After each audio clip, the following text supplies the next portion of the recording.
నమస్కారం friends. So నేను పెట్టిన టైటిల్ ప్రకారం ఇది ఒక బీసీ ఏమంటారు, బీసీ బిల్లు కానీ బీసీలకు చెందిన జీవో కానీ ఇది ఏది స్థానిక సంస్థల కోసమే. ఇది అర్థమైందా?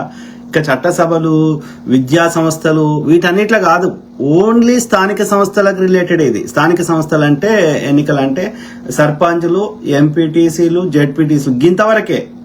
ఆ కింది స్థాయికే ఇంత అడ్డుపడుతున్నారు. ఓకే, విద్యా సంస్థల బీపీ మండల్ కమిషన్ ద్వారా ఆ 27%కే వాళ్ళు ఎంత గొడవ చేసిండ్రు, ఎన్ని ఇబ్బందులు పెట్టిండ్రు. ఇక తర్వాత ఆ యొక్క ఇది అద్వానీ మోడీ కలిసి ఒక ఇది దొంగ బీసీ అయినటువంటి మోడీ ఒక మోద్గాచి కులానికి చెందిన గానుగ ద్వారా తీసిన నూనె అమ్ముకునే వ్యాపార కులానికి చెందిన బనియా మోడీ బీసీ అని దొంగ లెక్కలు పెట్టుకొని కథలు పడుతూ, ఓకే, సో అట్లా దేశమంతా రథయాత్ర స్టార్ట్ చేసి బీసీ బిల్లు పాస్ కాకుండా చేశారు అప్పుడు. ఓకే, ఇప్పుడు కూడా ఇది బీసీ చూడండి మీరు ఎంత ఇది చేస్తున్నారు. 50% జనరల్ కేటగిరీ అంటారు, 50% దాటొద్దు అంటారు. మరి 50% దాటొద్దు అన్నప్పుడు ఈడబ్ల్యూఎస్ కింద 10% దాటింది కదా. ఈడబ్ల్యూఎస్ ఎవరు అడిగినరు? సంవత్సరానికి 12 లక్షలు అంటే నెలకు ₹1,00,000 సంపాదించేటువంటి అగ్రకులం వాడు పేదవాడంట. మరి బీసీ ఎస్సీ ఎస్టీలకు ₹1,00,000 వస్తున్నాయి ఆ నెలకి. ఎవడు అడగకున్నా వాడు చట్టం తెచ్చిండు, ఏ కోర్టు అడ్డం చెప్పలేదు, ఏం చేయలేదు చట్టానికి. కానీ జీవో కాన్సెప్ట్ డైరెక్ట్ చట్టమే. అర్థమైందా? అంటే వడ్డించేటోడు మనోడు పైన ఉంటే మనకి మూలలో కూర్చున్నా మనకు వస్తాయి అడగకున్నా. మనం కొట్లాడినా మనకేమీ వస్తలేవు. నెత్తి నోరు కొట్టుకున్నా వందల సంవత్సరాలు నెత్తి నోరు కొట్టుకున్నా మనకేం వస్తలేదు. అంటే దీని అర్థం ఏంది? ఇక లాస్ట్కి ఏం మిగిలింది మనకి? మీడియా సంస్థలు వాళ్ళ కంట్రోల్నే ఉన్నాయి, కోర్టులు వాళ్ళ కంట్రోల్నే ఉన్నాయి, చట్టసభలు వాళ్ళ కంట్రోల్నే ఉన్నాయి. వాళ్ళ జనాభా ఎంత? 10% కూడా లేరు. 10% 90% అని కాల్స్క తింటూనే ఉన్నాడు 1000 సంవత్సరాల నుంచి. ఎందుకని? ఆడ ఉడవ పుస్తకం రాసిండు, శత పుస్తకం. ఓకే, మను ధర్మశాస్త్రం, ఇడు పైన ఉండాలి, ఇడు కింద ఉండాలని రాసిండు. సో దాన్ని తూచా తప్పకుండా పాటిస్తున్నారు. భూమి అంతా గుంజుకొని వాళ్ళ దగ్గర పెట్టుకొని మా దగ్గర మేము అందరినీ కంట్రోల్ చేస్తామంటే పంచియండి. భూమి అందరిది కదా. భూమి ఒక్క పర్టికులర్ కులం ఉంది కాదు కదా. భూమి అందరి ప్రజలది కదా. అందరికి సమానంగా పంచియండి. ఒక్కొక్క దగ్గర 600 ఎకరాలు ఎందుకు? కొట్లాట ఎక్కడిది? అంటే ఎంత దుర్మార్గులు ఆలోచించాల్సిన అవసరం ఇక్కడ ఉన్నది. ఓకే, కాబట్టి మనకి ఆ అంబేద్కర్ గారికి ఎస్పెషల్లీ దళిత్ ఎస్సీ ఎస్టీలు అంబేద్కర్ గారికి రోజు పూజ చేసినా తప్పులేదు. ఎందుకంటే ఆయన అంత గట్టిగా కొట్లాడకపోతే, చట్టం చేయకపోతే ఇవాళ వాళ్ళ బతుకులు, ఓకే, ఇవాళ బీసీలో ఎట్లున్నాయో అట్లనే ఉంటుండే. ఒక్కరు కూడా చదువుకోకపోదురు, ఒక్క దళితుడు గాని ఒక్క గిరిజనుడు గాని చట్టసభలో ఉండేవాళ్ళు కాదు ఎస్సీ ఎస్టీలు. సో కాబట్టి ఎస్సీలు ఎస్టీలు అంబేద్కర్ గారికి రోజు పూజ చేసినా తప్పులేదు. అర్థమైందా? కానీ బీసీలకి ఎంతమంది కొట్లాడినా, ఎంత పెద్ద జనాభా ఉన్నా, మాకు బీసీల కోసమే పుట్టిన మా పార్టీలని సంకలు గుద్దుకున్నా ఓట్ల కోసమే తప్ప సమయం వచ్చినప్పుడు అన్ని పార్టీలో ఉన్న అగ్రకుల దొంగలు ఏకమై కానిస్తలేరు. ఈ బీసీలలో ఎడినా కొడుకులకి ఐకమత్యం లేదు, గట్టిగా కొట్లాడరు, ఎవరి పనులలో ఆడుంటాడు. అదే ఎస్సీలు ఎస్టీలు సమయం వచ్చినప్పుడు వాళ్ళ ప్రాణాలకు తెగించి కూడా కొట్లాడతారు. వాళ్ళు కొట్లాడడం వల్ల ఎంతో కొంత వాళ్ళకి ఫలితాలు వస్తున్నాయి. అదే బీసీలలో ఎడ్డిముండ కొడుకులు వాడు ఈ యొక్క మనువాదాన్ని వీడే భుజాన్ని వేసుకుంటాడు. శంభుకుని చంపిన రాముణ్ణి వీడే జై శ్రీరామ నమస్తే పెట్టుడు బంద్ చేసి జై శ్రీరామ్ అంటున్నాడు. జై శ్రీరామ్ అంటున్నాం అంటే అర్థమైంది? ఆ యొక్క ఆర్యుడి యొక్క ఆ మనువాది యొక్క భావజాలాన్ని నువ్వు తూచా తప్పకుండా పాటిస్తా. హనుమంతునికి ఎందుకు హనుమంతుని పైకి లేపుతాడు? హనుమంతుని లెక్క ఎందుకు ఉండాలి? ఆ ఆర్యుడిని గుండెలలో పెట్టుకోవాలి. ఆర్యుని వాడు ఏం చెత్త చెప్పినా దాన్ని అంగీకరించాలి. శంభుకుని చంపడం కరెక్ట్ అనాలి. వాడి యొక్క ఏకలవ్యుడిది బొటన వేలు కోసి అనడం అది కరెక్ట్ అని ఒప్పుకోవాలి. జై శ్రీరామ్ అంటున్నాం అంటే ఇవన్నీ చెత్త ఒప్పుకోవాలి. అర్థమైందా? నిండు శూలాలైన గర్భవతి అయిన భార్యని అడవిలో వదిలేసి రావడం కరెక్ట్ అని ఒప్పుకోవాలి జై శ్రీరామ్ అంటున్నాం అంటే. మరి ఆ లుచ్చనా కొడుకు జై ఎల్లమ్మ జై పోషమ్మ అనడు, ఆ జై శ్రీరామ్ అని అనుమనేటోడు. హనుమాన్ రే ఎవడైతే బీసీ లుచ్చనా కొడుకులు ఉన్నారు కదరా, గౌన్లకి ఎల్లమ్మ ఎక్కువ ఇది కదా, అట్లనే గంగపుత్రులకి గంగమ్మ తల్లి కదా. సో ఈ తల్లులని జై గంగమ్మ తల్లి, ఓకే, జై ఎల్లమ్మ తల్లి, జై పోషమ్మ తల్లి అని అనుమను ఒక ఆర్య లంచ కొడుకుని, ఆర్య బనియా గాని, ఆర్య బ్రాహ్మణ గాని, ఆర్యుడు గాని, ఇక్కడ ఉన్న బాబనోని గాని అనుమని చూద్దాం. మరి నువ్వెందుకు అంటున్నావురా జై శ్రీరామ్ లంబడి కొడక? జై శ్రీరామ్ అంటే అది ఒక వ్యక్తి కాదు, అక్కడ వాడి ఆధిపత్యాన్ని ఆ నార్త్ని బంద్ చేయర్రి. మార్వాడి షాపులలో కొనుక్కోండి, బంద్ చేయర్రి. మా ఇంట్లో చేసుకొని తినర్రి, లేకపోతే తెలంగాణ వంటకాలు ఇప్పుడు అందరు చేస్తారు కదా, సర్వపిండి గిరవపిండి, ఇవే తినండి. ఆ మార్వాడి షాపులలో కొనుక్కోకండి, రెండు రూపాయలు ఎక్కువైనా సరే. వాడి ఆధిపత్యాన్ని మనం అంగీకరించొద్దు అనేది ఇక్కడ మన బాధ. అర్థమైందా? వాడి కల్చర్ని, వాడి ఆధిపత్యాన్ని మన మీద రుద్దుతా అంటుండే కానీ మనది వాడు తీసుకోవడానికి సిద్ధంగా లేడు. మరి ఎన్నాళ్ళు భరిద్దాం? ఇట్లనే ఉందామా? షాలోడు అట్లనే మగ్గం వేసుకుంటా, అట్లనే బక్కజిక్కిన షాలోడు అట్లనే ఉందామా? ఆ ముదిరాజులు అట్లనే పండ్లు అమ్ముకొని బతుకుదామా? ఇంకో ఆ మాదిగైనా అట్లనే చెప్పులు కుట్టుడు, డప్పులు కొట్టుడు చేద్దామా? ఇక సాకలైన అందరి ఎక్కబడి వాళ్ళ కొడుకు ఈ మన్మడి దొడ్డికి కూడా సాకలైన అట్లనే ఉతుకుదామా? మరి వాడేం చేయాలి? మన కాలు మొక్కించుకుంటాడు, మనము గులాంగిరి చేయించుకుంటాడు. వాళ్ళ ఇంట్లో పాలు విండాలి, వాడిని వ్యవసాయం చేయాలి. వాడేం చేస్తాడు? ఇంకా మనని తంతాడు, మన భూములు కబ్జా పెట్టి మనం తంతాడు. ఎల్లకాలం ఇట్లనే ఉందామా? ఆలోచించండి గాడిది కొడుకులారా. పనికిరాని యొక్క మీడియా సంస్థలకు వచ్చి అది ఇది కాదు, టైం వచ్చినప్పుడు పోరాటం చేయాలి. అర్థమైందా? ఈ సంఘాలన్నీ మందకృష్ణ ఈడు ఆడు కూడా మీటింగ్, నేను అమెరికా నుండి ఇలా చెప్పిన దానికి ఆడు మందకృష్ణ ఇట్లాంటి వాళ్ళందరూ ఆడొచ్చి ముందు మైక్ ముందు చెప్పిన దానికి ఏం తేడా ఉందిరా? మీరు గ్రౌండ్ లో ఉన్నారు, మీ వెనకాల ఒక గ్రౌండ్ లెవెల్లో ఏమైనా యాక్టివిజం చేసి కొట్లాడితే రోడ్లను దిగ్బంధం చేసి అసెంబ్లీ ముందట, పార్లమెంట్ ముందట మూతి గుడ్డలు కట్టుకొని కంటిన్యూస్ గా ఆ రైతులు ఎట్లయితే నల్ల చట్టాల కోసమో తెలంగాణ ఉద్యమం కోసమో వంట వార్పులో చేసినట్టు ఏమైనా గ్రౌండ్ లెవెల్లో రోడ్డు మీదకి వచ్చి చేస్తే ఏమన్నా వాడు చెప్పిన కొంత మనకు ఉపశమనం కలిగిస్తాడు. ఆ బీజేపీ లంచకొడుకైనా ఎవడైనా ఎంత దుర్మార్గుడైనా ముజేసే గల్తీ హువా, ముజేసే మాఫీ హువా అని ఆడు మళ్ళా మనకి పెళ్ళాన్ని చెప్పాల్సి మన్ కీ బాత్లు వచ్చి మనకి చెప్తాడు. ఆడు ఈ లంచ కొడుకులు ఎవడు కొట్లాడు, వాడే బీజేపీ మంచోడు అని సంక నాకుతారు ఈ బాడుకోలు, బీసీ నాయకులు అని చెప్పుకునే లుచ్చ బాడుకోలు కాదు. ఆనాడు ఇబ్బంది పెట్టింది వాడే, పొద్దుగా లేస్తే గుళ్ళల్లో మనని చెత్త నింపుతుంది వాడే. ఒక్క బీసీ అని గుళ్ళ పూజారి ఏమనరా బాపం లంచ కొడుకుని చేయమన్, సంస్కృతంలో చెప్పేది తెలుగులో చెప్పమన్. అరే ఎక్కడరా బీసీ నా కొడుకులకు సిగ్గుచరం లేదు. వాళ్ళు బాబున సంఖ్య నాకుతారు బాడుకోలు. కామన్ సెన్స్ ఉండాలిరా. మరి మొక్కండి రా, అరే మాకు బీసీ బిల్లు పాస్ కావాలని మొక్కండి. అరే బాపన్ లంచ కొడుక నువ్వు పూజ చేయరా, బీసీ బిల్లు పాస్ కావాలని ఈ రాజ్యం పాల్గొట్టండి గుళ్ళకి పోయి. చేయనియాడు వాడు పూజ.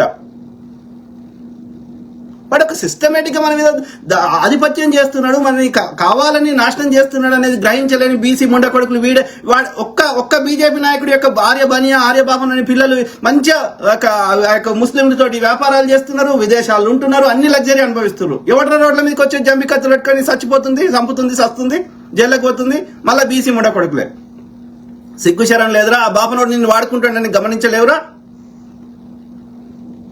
ఆలోచించండి. ఇప్పుడు కాంగ్రెస్ వాడు ఏది రాహుల్ గాంధీ ఆయన ఒక చిత్తశుద్ధితోటి ఇది అన్యాయం జరుగుతుందని ఆయన బీసీ వాదన, రాజ్యాంగ పరిరక్షణ మీద కొట్లాడి వాడిని 400 సీట్లు రాకుండా చేసేసి, రాజ్యాంగాన్ని మార్చకుండా చేసేసి, ప్రతి రాష్ట్రంలో బీసీలకి ఏది బిల్లు పాస్ కావాలని బీసీ లెక్కలు ఆ యొక్క రెడ్డి వాళ్ళు ఉన్నప్పటికీ వాళ్ళకి నచ్చకపోయినా రాహుల్ గాంధీ ఇనిషియేటివ్ వల్ల, కాంగ్రెస్ కున్న ఐడియాలజీ వల్ల, ఓకే, అప్పుడు పివి నరసింహారావుకి నచ్చకపోయినా ఇందిరాగాంధీ తెచ్చిన చట్టం వల్ల భూములు వంచేయాల్సి వచ్చింది. అట్లా అనేకం ఎన్ని కుట్రలు ఇక్కడ లోకల్ ఉన్న వాళ్ళు చేసినా ఒక కాంగ్రెస్ కి ఒక జాతీయ విధానం ఉంది కాబట్టి సో బీసీ కులగణన చేయడం జరిగింది. అట్లనే ఆ యొక్క బిల్లు పెడితే గవర్నర్ పంపిస్తే, అసెంబ్లీలో పాస్ చేసి బిల్లు పంపిస్తే ఆ గవర్నర్ లంచ కొడుకు వాడు బీజేపీ సంఘ నాకేటోడు, వాని వెనకాల బీజేపీ బీఆర్ఎస్ కలిసి ఆ గవర్నర్ లంబడి కొడుకు సంతకం పెడతలేడు. ఇది ఏంది? కేవలం లోకల్ బాడీస్ మాత్రమే. ఇది లోకల్ బాడీస్ అంటే సర్పంచ్లకి, ఎంపీటీసీకి, జెడ్పీటీసీకి మాత్రమే. ఇంకా అసెంబ్లీల, పార్లమెంట్ల దీనికి కాదు. ఇది దానికే ఇన్ని కష్టాలు పెడుతున్నారు. 56% ఉన్న 40%కి మేము ఒప్పుకుంటే కూడా ఇక మహిళలు అయితే బిల్లు ఎన్నికల ముందు బిల్లు పాస్ చేసిన కానీ అమలే చేస్తలేడు. జనాభా లెక్కలు చేయాలి 2021 ఇప్పటివరకు 5 ఏళ్ళు అయింది, 4 ఏళ్ళు అయిపోయింది, ఇంకా చేస్తలేడు. ఒక కుట్ర ప్రకారం చేస్తున్నారా, మేలుకొండరా బీసీ నా కొడుకులారా, అర్థమైందా? సో ఆ బీసీ బిల్లు ఇప్పుడు బీజేపీ గవర్నర్ గారి దగ్గర ఉంది. కాంగ్రెస్ ప్రభుత్వం ఇక్కడ అసెంబ్లీలో పాస్ చేయిస్తే దాన్ని బిల్లు వాడు సంతకం పెడతలేడు. బిల్లు సంతకం పెడతలేడు జీవో తెస్తే ఆ జీవో బీఆర్ఎస్ లంచ కొడుకులు బీజేపీ లంచ కొడుకులు కలిసి మళ్ళీ ఆ జడ్జిలో ఉంటాడు, మళ్ళీ బాపనోడే ఉంటాడు. దాన్ని సుప్రీంకోర్టులో పాస్ అయినాక మళ్ళీ హైకోర్టులో పాస్ అయినాక కింది కోర్టు తీర్పు ఎట్లా వర్తిస్తుందిరా? హైకోర్టు కంటే సుప్రీంకోర్టు పెద్దది కదా. సుప్రీంకోర్టులో ఫేవర్ గా తీర్పు వచ్చినాక హైకోర్టులో ఎందుకు వెళ్తుంది కదా? హైకోర్టు ఇచ్చినాక హైకోర్టు మళ్ళీ రివర్స్ లో తీర్పు ఇవ్వడానికి వానికి ఏం అధికారం ఉంది కదా? మాకు హైకోర్టు తీర్పు ఇచ్చినంత ఇందులో మేము చేసేది ఏం లేదని కేసు కొట్టేయాలి. మరి ఈ హైకోర్టు న్యాయవాదులకు తెలియలేదా, జడ్జికి తెలియలేదా? కాబట్టి మీ తోలు తీస్తాం, రేవంత్ రెడ్డి అయినా బట్టి అయినా ఎవరైనా సరే. ఆడ పైకోర్టు తీర్పు ఇచ్చినాక సుప్రీంకోర్టు తీర్పు ఇచ్చినాక కింది కోర్టు ఎట్లా చెల్లుతుంది? కాబట్టి సుప్రీంకోర్టు యొక్క తీర్పుని ఆ యొక్క రాజ్యాంగంలో ఉన్నటువంటి ఆర్టికల్ ని కరెక్ట్ గా రిప్రజెంట్ చేస్తూ ఓకే ఈ హైకోర్టు పరిధిలోకి రాదు ఇది అనేది మీరు వాదించాల్సిన అవసరం ఉంది. దాంతో పాటు ఈ చట్టం గవర్నర్ గారు సంతకం పెట్టడానికి రాజ్భవన్ ముందు పోయి పెద్ద లెవెల్ బీసీ ముండ కొడుకులు ధర్నాలు చేయండి, వాడు సంతకం పెట్టేదాకా వదలకండి. అర్థమైందా? అది తెలివి. కాంగ్రెస్ చేసే ప్రయత్నం చేస్తుంటే అడ్డుపడుతుంది ఒకట్రా, బీజేపీ వాడు బీఆర్ఎస్ వాడే కదా. వాడు ధర్నా చౌక్ ఎత్తేసింది, ధర్నాలు చేయనియంది, యూనియన్ లేకుండా చేసింది, పేదోళ్ళ దగ్గర ఉన్న భూములు గుంజుకుని ఏ లంచ కొడుకురా? బీఆర్ఎస్ లంచ కొడుకు కాదు, వాడు మనువాది కాదు. ఒక ముఖ్యమంత్రి అయ్యండి, ముఖ్యమంత్రి సీట్లో ఆ యొక్క బాపనోని వచ్చి కూర్చుని పెట్టిండి కదా చిన్నజీఆర్ గాని, కులాలు పోకూడదండి అని చెప్తాడు. సమ్మక్క సార్లమ్మ దేవుళ్ళే కాదండి అంటాడు. మరి నీ రాముడు దేవుడారా? వాడు రాసిన పుస్తకం కూడా చెప్పలే రాముడు దేవుడని కదా. వాడు చేస్తే సంసారమే వీళ్ళు ఏం చేయకుందే పేదోళ్ళు కోయోళ్ళు వ్యభిచారులు అయిపోయారు. అంటే ఒక సిస్టమేటిక్ గా సంపద, పేరు, ప్రతిష్ట, అధికారము, అన్ని భూములు అన్ని మా జిల్లానే ఉండాలి. ఇది లంచ కొడుకులు. ఈ 10% లేని లంచ కొడుకులు 90% మీద అనాది నుంచి నాశనం చేస్తుంటే మేము అనుభవించాలి. ఇదే కరెక్ట్. మా బ్రహ్మ ముక్కులకెళ్ళి వాడి దొడ్డికి మా మీద వేసినా కానీ మేము తీసుకోవాలి. అబ్బాయి ఎంత అమృతం లెక్కుందా నాలే. ఇది ఏళ్ల తరబడి నుంచి జరుగుతుంది లంచ కొడుకులు. ఆలోచించండి రా బీసీ మొండ కొడుకులారా కదా. వీనికి శాఖలోనికి వాడికి వాడి దొడ్డి బట్టలు ఉతికితే ఏమనిపించదు, వాడిని ఉతుకుమని పాపనోని. ఈ దళిత స్త్రీని అందరి ముందట దేవునికి లగ్గం చేసినా అని అందరి దగ్గర వండ పెడితే దేవదాసి చేస్తే ఏం కాదు, జోగిని చేస్తే బాపం దాన్ని చేయమని. అరే మనకు ఆత్మగౌరవం ఉండాలి కదా. ముచ్చట్లు ఎప్పుడు కాదురా గాడిది కొడుకులారా బీసీ ఎస్సీ ఎస్టీ సోక. ఇప్పుడు ఆర్ కృష్ణ లంజ కొడుకు వాడు బీసీ నాయకుడు అని చెప్పి ఒడియాల బీజేపీ దాని పొక్కలకు ఎందుకు పోయినాడు? దేనికైనా ఒక అద్దు ఉంటుంది, అర్థమైందా? దిస్ ఇస్ నాట్ ద వే. అక్కడ బీజేపీ పాలిత రాష్ట్రాలు అట్లనే చేస్తారు, ఏపీలో అట్లనే చేస్తారు. ఏపీలో జనాలు మరి ఎందుకు ఆ చైతన్యం చచ్చిపోయిందో నాకు అర్థం కాదు. ఇదే వెళ్ళాన్ని చూడాలని దేశాన్ని ఏం పరిపాలిస్తా అన్నాడు ఇదే చంద్రబాబు లుచ్చన్న కొడుకు. ఇలా మోడీ అంత గొప్ప నాయకులు లేడని వాని సంఖ నాకుతుండు విని అధికారం కోసం. Very unfortunate. ఓకే, కాబట్టి ఇప్పటికైనా దిస్ ఈస్ ద. నిన్న చూడు జడ్జి మీద వాడు చెప్పు ఇసిరేస్తాడు. సుప్రీంకోర్టు జడ్జి మీదనే నువ్వు ఇసిరేసినాక ఇక ఎవరికి రక్షణ ఉంది? ఇక దేశంలో సామాన్యులకు పరిస్థితి ఏంది? అది వాళ్ళ కోర్టు పరిధిలోకి రాదురా ఆ కేసు అంటే, అయినా సరే నీకు అనుకూలంగా తీర్పు ఇవ్వమంటే వాళ్ళ పరిధిలోకి రాని దాన్ని వాళ్ళకేం సంబంధం? ఆ పురావస్తు శాఖ ఐడెంటిఫై చేయాలి అది ఎవరిది విగ్రహం అనేది. కోర్టు ఎట్లా చెప్తుందిరా? కోర్టుకేం తెలుసు ఆడు ఏముందనేది? ఆ విగ్రహం తలకాయ ఎవరిది అనేది కోర్టుకి ఎట్లా తెలుస్తుంది? కాబట్టి పురావస్తు శాఖ ఇన్వెస్టిగేషన్ చేయాలి. కాబట్టి పురావస్తు శాఖను కలుగురా ఇది మాకు సంబంధం లేదని చెప్తే చెప్పిసిరేస్తావు లంజ కొడుక. ఇంకా సమర్థించుకుంటావు ఈ చెప్పు ఆ చెప్పు. వాడిని ఎందుకు దాంతో లేరు ఆ రవి కిషోర్ అంటోని? సుప్రీంకోర్టు మీద జడ్జి చేస్తే వీళ్ళు రోడ్ల మీదకి వచ్చి ధర్నాలు చెప్పుడు కాకుండా రవికి ఆ కిషోర్ అంటోని ఇంకా 100 చెప్పులతో కొట్టవచ్చు కదా దళితులు. చైతన్యం చచ్చిపోయినా అది. No, this is not the way. ఇట్లా రాదు. మనకి సమన్యాయం కావాలంటే ఇట్లా ముచ్చట్లు చెప్తే రాదు. గ్రౌండ్ లెవెల్లో రైతులు పోరాటం చేసినట్టు చేస్తేనే వస్తుంది. బీసీ ఎస్సీ ఎస్టీలు మేల్కోండి, పిచ్చినా కొడుకులు లెక్క ఐకమత్యంగా అండి, ఒక జేఏసీకి ఏర్పడండి. ఓకే, పార్టీలకు అతీతంగా కొట్లాడండి. అర్థమైందా? ఇప్పుడు బీసీ బిల్లు ఇది కంపల్సరీ పాస్ చేయాలంటే గవర్నర్ కానీ ఆఫీస్ ముందు, రాజ్భవన్ ముందు నిరంతరం ధర్నా చేయాలి. అక్కడ రోడ్ల మీద అసలు ట్రాఫిక్ స్తంభన చేయాలి. అప్పుడే మనకేమన్నా సాధ్యమవుతుంది. ఒక్క ఉద్యమాలే చచ్చిపోయినాయి. ఆ యొక్క ఎంతసేపు టీవీలో ముచ్చడి ఎప్పుడు ఈ సోషల్ మీడియాలో తప్ప గ్రౌండ్ లెవెల్లో ఉద్యమాలే చచ్చిపోయినాయి. ఎందుకో నాకు అర్థమైతలేదు. ఓకే, ఆలోచించమని కోరుతున్నా. సో ఇక్కడ జీవో పాస్ చేయనిస్తలేరు. బిల్లు జీవో కాదు, లాంగ్ టర్మ్ బిల్లు పాస్ కావాలి, గవర్నర్ గారు సంతకం పెట్టారు. That is correct method. Plus 50% మాత్రమే లిమిటేషన్ ఉండాలనే చట్టం రాజ్యాంగంలో లేదు. లేదు కాబట్టి నువ్వు ఈడబ్ల్యూఎస్ కింద 10% ఇచ్చినావు. జనరల్ కేటగిరీ అని పెడుతున్నావు లంబడి కొడక. ఆ జనరల్ కేటగిరీలో మొత్తం 90% ఆఫ్ జనరల్ కేటగిరీ ఎవడు తీసుకుంటున్నాడు? బీసీ ఎస్సీ ఎస్టీలు ఉన్నారా జనరల్ కేటగిరీలో? అంటే అర్థమైంది. ఆ 50% జనరల్ కేటగిరీ నువ్వు చెప్తుంది అగ్రకులాలకు రిజర్వేషన్. అది కాదు అయితే చూపెట్టు. హైకోర్టు జడ్జిలు బీసీ ఎస్సీ ఎస్టీలు ఎంతమంది ఉన్నారు? సుప్రీంకోర్టు జడ్జిలు బీసీ ఎస్సీ ఎస్టీలు ఎంతమంది ఉన్నారు? మేము చదువుకోలే? అమెరికాలో మాస్టర్ చేసే శక్తి మాకున్నది. మేము చదువుకోలే? అంబేద్కర్ గారి చదివిన పుస్తకాలు ఎన్ని అగ్రకులం లంజకొడుకులు ఎంతో చదివిన అంబేద్కర్ గారితో పోలిస్తే చదువు అనేది సరస్వతి ఓన్లీ బాపనానికి చదువు చెప్తుంది. ఈ శాలోనికి శాఖలోని మంగళని చెప్పా అని చెప్పిందారా నీ బాపని సరస్వతి దేవి? ఎక్కడ్రా అంబేద్కర్ గారికి ఉన్న నాలెడ్జ్, అంబేద్కర్ గారు రాసిన పుస్తకాలు అది అర్థం చేసుకునే తెలివి కూడా నీ చాగంటి లంబడి కొడుకు లేదు. చిన్నజీఆర్ గారికి ఆయన రాసిన పుస్తకంలో ఒక అక్షరం కూడా అర్థం చేసుకునే స్థాయి లేదు. మరి ఆ దళితునికి అంత నాలెడ్జ్ మీ బాపన సరస్వతి ఇచ్చిందారా? అంటే నాలెడ్జ్కి ఈ కులం వానికి నాలెడ్జ్ ఉంటుంది, ఈ కులం వానికి ఉంటుందని ఉండదు. చదువుకుంటే ఎవరికైనా వస్తుంది. అమ్మ యోనిలకెళ్ళి ఒక శుక్రకణము అండం కలిస్తే ఆ యొక్క జీవం ఏర్పడుతుంది. ఆ నా కులము నా మీద ఉంటే, నా పుట్టినప్పుడు నా కాలు ఉన్నట్టు చెయ్యి ఉన్నట్టు నా కులం పేరు ఇక్కడ రాసి నేను పుట్టుకున్నటువంటి నాకు చెయ్యి మీదనో నా పిర్ర మీదనో ఎక్కడనో చోట వీడు పద్మశాలి, వీడు ఇంకో కులం అని రాసి ఉంటుంది. లేదు అంటే ప్రకృతి నీకు నాకు డిఫరెన్షియేట్ చేస్తే లేదు. అందరిని ఒకటే తిరిగి ఉట్టించింది. అందరి మీద ఎండ కొడుతుంది, అందరి మీద వాన కొడుతుంది, అందరు చచ్చిపోతారు, అన్ని ఈక్వలే ఉన్నాయి ప్రకృతి పరంగా. అన్నప్పుడు నువ్వు ఓడరా గోడలు కట్టడానికి?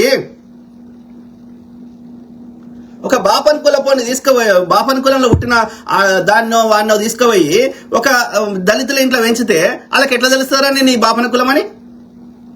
అంటే ఈ గోడలని నువ్వు కట్టిన లంచ కొడుకువి నీ ఆధిపత్యం కోసం. ఆలోచించండి మిత్రులారా. వీ హ్యావ్ టు గ్రౌండ్ లెవెల్లో పోరాటం చేయకుండా మనం ఏది సాధించలేము. ఒక గుండొక్క దగ్గర ఉంటే, రోగమో దగ్గర ఉంటే మందు ఇంకో దగ్గర పెడతారు. కాంగ్రెస్ నుంచి తిడితే ఏమవుతుందా? వాడు బిల్లు బీసీ ఇప్పుడు వాడు మోడీ గాడు జనాభా లెక్కలు చేస్తలేడు, కులగన్న లెక్కలు చేస్తలేడు. 2011 నుంచి ఇప్పటి వరకు చేయలేదు. అప్పుడు ఇబ్బంది పెట్టిండు, ఇప్పుడు ఇబ్బంది పెడుతుండు. పొద్దుగా లేస్తే మన చర్చ అంతా మతం చుట్టూ తిప్పుతున్నాడు. మన డే టు డే ప్రజా సమస్యలు తీరుస్తలేడు. ఓకే, ధరలు పెరిగినంత ఆదాయం పెరగలేదు. అన్ని రకాలుగా మనం నాశనం చేస్తున్నాడు. ఓకే, ఇంకా ఆ నాశనం చేసింది గొప్పతనం చెప్పుకుంటున్నాడు. సమస్య ఒక దగ్గర ఉంటే ఇంకో దగ్గర ఇప్పుడు కాంగ్రెస్ ఏం చేయమంటావు? కాంగ్రెస్ జనగణన చేసింది, బీసీ బిల్లు పాస్ చేయించింది. ఆ బిల్లుని చట్టంగా చేయడానికి వాడు గవర్నర్ గారు సంతకం పెట్టమని వాడి దగ్గర పంపితే 6 నెలలైనా వాడు సంతకం పెడతలేడు. మరి వాడు సంతకం పెడితే చట్టం అవుతుంది, అమలు అవుతుంది. జీవో కూడా అవసరం లేదు. వాడు బీజేపీ బీఆర్ఎస్ కలిసి పెట్టనిస్తలేదు. మరి అంటే వంతడు కొట్లాడాలి. బీజేపీ ఆఫీస్ ముందు పోవాలి, బీఆర్ఎస్ ఆఫీస్ ముందు పోవాలి, పొట్టు కొట్లాడాలి. అరే లంచ కొడుకులారా గవర్నర్ తోటి సంతకం పెట్టి అని రాని. ఈ యొక్క ఈడబ్ల్యూఎస్ కాంగ్రెస్ ప్రభుత్వము హైకోర్టులో ఈ యొక్క ఈడబ్ల్యూఎస్ కి ఇచ్చినప్పుడు లేని సమస్య ఇప్పుడు ఎందుకు వస్తున్నది రాయ్యా? రాజ్యాంగంలో ఎక్కడ కూడా ఆ 50% క్యాప్ లేదు కాబట్టి, ఆ యొక్క సుప్రీంకోర్టే తీర్పిచ్చింది కాబట్టి, సుప్రీంకోర్టు కంటే హైకోర్టు పెద్దది కాదు కాబట్టి, హైకోర్టు తీర్పిచ్చినాక కింది కోర్టులో ఆ కేసు ఎందుకు ఉంటుంది? ఆ కేసును విచారించాల్సిన అవసరమే లేదు అని సరే మంచి న్యాయవాదిని పెట్టి అక్కడ కొట్లాడాలి హైకోర్టు. వీడు సరిగ్గా హైకోర్టులో కొట్లాడి ఆ కేసు కొట్టేపించడానికి వీడు కాంగ్రెస్ వాడు మంచి అటార్నీని పెట్టుకొని, అటార్నీ జనరల్ గానీ అటార్నీని పెట్టుకొని వీడు అక్కడ కేసును వాదించాలి. ఓకే, ఇది హైకోర్టు లెవెల్లో. ఈ బీసీ బిల్లు సంతకం పెట్టమని ఆ బీజేపీ బీఆర్ఎస్ ఆఫీసుల ముందు, అట్లనే గవర్నర్ ఆఫీస్ ముందు, రాజ్భవన్ ముందు పోయి యుద్ధం చేయాలి. అప్పుడే అది లోకల్ బాడీస్ మాత్రమే. ఇది ఇంకా అసెంబ్లీలో పార్లమెంట్లో వచ్చేవరకు ఇంకెన్ని గొడవలు అవుతాయో, విద్యా సంస్థలలో ఉద్యోగాల్లో వచ్చేవరకు ఇంకెంత గొడవలు అవుతాయి. 40%కి ఇది కేవలం పనికిరాని వాటి గురించి ఇంత గొడవలు అవుతుందంటే ఇక యాక్చువల్ దాంట్లోకి వచ్చేవరకు ఇంకేని యుద్ధాలు అవుతాయో. ఇక చేయాలి, తప్పదు. మన ట్యాక్సీలు కట్టేటప్పుడు ఎవడు అన్నాడు, అరే మీరు ఇంతమంది ఉన్నారు బీసీలు, మీరు ఎక్కువ ట్యాక్సీలు కడుతున్నారు, మేము తక్కువ ట్యాక్సీలు కడుతున్నాం, ఎవడు అన్నాడు. మా మొద్దు పనులన్నీ మీరే చేస్తున్నారు ఎవడన్నాడు. కష్టపడేటప్పుడు శ్రమ దోపిడీ జరుగుతుంటే మీ శ్రమ అంతా మేము దోసుకుంటున్నాం అని ఎవడన్నాడు. ఈ భూములు అందరు చెందాలి, మా ఒక్కరి దగ్గరనే భూములు ఉంచుకున్నాం అని ఎవడన్నాడు. కానీ మా వాటా మాకు అడిగితే అది దేశద్రోహము, రాజద్రోహము అని చెత్త నింపడం, మీడియాని కంట్రోల్లో పెట్టుకొని. తోలు తీస్తాం బిడ్డ, తోలు తీస్తాం. ఓకే, ఆలోచించండి మిత్రులారా, అర్థమైందా? పొద్దుగా లేస్తే ప్రజల్ని ఏమారుస్తా, ఇక ఎడ్డలని చేసి వాళ్ళతోటి పొద్దుగా లేస్తే ఇట్లా బానిసం చేస్తా అంటే ఎన్నాళ్ళు చూస్తాము? No, we don't accept such nonsense. ఎవరు? Satish Mudda. Hello brother, hi brother, hi to all my brothers, sisters, friends, everyone. Okay, Rajender Reddy Singasani, Godse దేశం మీద ప్రేమతోనే గాంధీ గారిని చంపిన అంటున్నారు. ఎట్లా బ్రదర్, ఎట్లా? గాంధీ గారు ఎన్ని కొట్లాడిండు దేశం కోసం. గాంధీ గారు కొట్లాడకపోతే కాంగ్రెస్ అనేది మేధావుల సంస్థగా మాత్రమే ఉండేది. గాంధీగా 1885లో కాంగ్రెస్ స్థాపిస్తే 1915 అంటే దాదాపు 30 ఏళ్ళు అది మేధావులు సంవత్సరం ముచ్చట పెట్టుకునే సంస్థగా ఉండే కాంగ్రెస్ అనేది తప్ప గ్రౌండ్ లెవెల్లో స్వరాజ్య ప్రజలు కూడా బ్రిటిష్ వాడు తెచ్చిన అనేక దోపిడీ చట్టాలకి వీళ్ళని బానిసలుగా చేసుకుని దోపిడీ చేస్తుంటే బానిసత్వానికి అలవాటు పడ్డటువంటి భారతీయులకి ఈ బానిసత్వం నుంచి బయటకు రావడానికి ఒక స్వతంత్రం ఎందుకు కావాలనో నరనరాన జీర్ణించేటట్టు అర్థమయ్యేటట్టు చెప్పిన మహనీయుడు మహాత్మా గాంధీ గారు. ఆయన అట్లా చేస్తుంటే ఈ లంచ కొడుకులు ఎడవన్నారు ఇవాళ గాంధీ గారి మీద బురద బీజేపీ ఆర్ఎస్ఎస్ లంచ కొడుకులు. ఆయన ఇన్స్పిరేషన్ తీసుకునే భగత్ సింగ్ గారు ఆయన చిన్న పిల్లగాడిగా ఉన్నప్పుడు గాంధీ గారి స్పీచ్లు విని ఆయన స్వతంత్రం కావాలని ఆయన ఎంచుకున్నది విప్లవ పంతా ఎంచుకున్నాడు. కానీ బట్ ఇంటెన్షన్ సేమ్. ఈయన అహింసా మార్గాన్ని ఎంచుకున్నాడు. ఈయన వచ్చిన నేపథ్యము ఈ బ్రిటిష్ అంతా మనం హింసా మార్గంలో కొట్లాడితే మనం చంపేస్తాడు, ఇంత గెలవలేం కాబట్టి ఆయన అహింసా మార్గాన్ని ఎంచుకున్నాడు. ఈయన యంగ్స్టర్ కాబట్టి, ఉడుకు రక్తం కాబట్టి, ఈయనకి ఏమంటారు అంత ఆవేశం ఎక్కువ ఉంది కాబట్టి ఆయన విప్లవ పంతాన్ని ఎంచుకున్నాడు. But he failed. His intention is good. We appreciate him for his intention, Bhagat Singh గారు. బట్ ఆయన ఎంచుకున్న మార్గం ఫెయిల్ అయింది. Same thing with Kittur Chennamma, అట్లనే అల్లూరి సీతారామరాజు, ఇంకా అనేక మంది విప్లవ పంతాన్ని ఎంచుకున్న వాళ్ళందరినీ వాడు చంపేసిండు. ఎందుకంటే వాడి బ్రిటిష్ వాడి చట్టాల ప్రకారం హింస చేయడం నేరం కాబట్టి. Okay, simple. సో కాబట్టి గాంధీ గారు ఆయన ఎన్నో పోరాటాలు చేస్తే బ్రిటిష్ వాడికి నచ్చకపోయినా ఎంత నియంత అయినా వాడు అనేక చట్టాలు తెచ్చి మనకి కొంచెం వెసులుబాటు ఇచ్చిండు, పరిపాలనలో భాగస్వామ్యం చేసిండు, ఎన్నికలు పెట్టిండు, మనం ఊపిరి పీల్చుకోగలిగినాం. కాబట్టి వీ షుడ్ అప్రిషియేట్ హిమ్ మహానీయుని. ఆయన ఎన్నేళ్ళు అంగర్ స్ట్రైక్ చేసిండు, ఎన్నేళ్ళు జైలు జీవితం గడిపిండు, ఎన్ని పాదయాత్రలు చేసిండు. ఈ లంచ కొడుకులు ఏం చేసిండ్రో చెప్పండి. నేను వీడియోలతో సహా పెడితే మహాత్మా గాంధీ గారు చేసినాయి.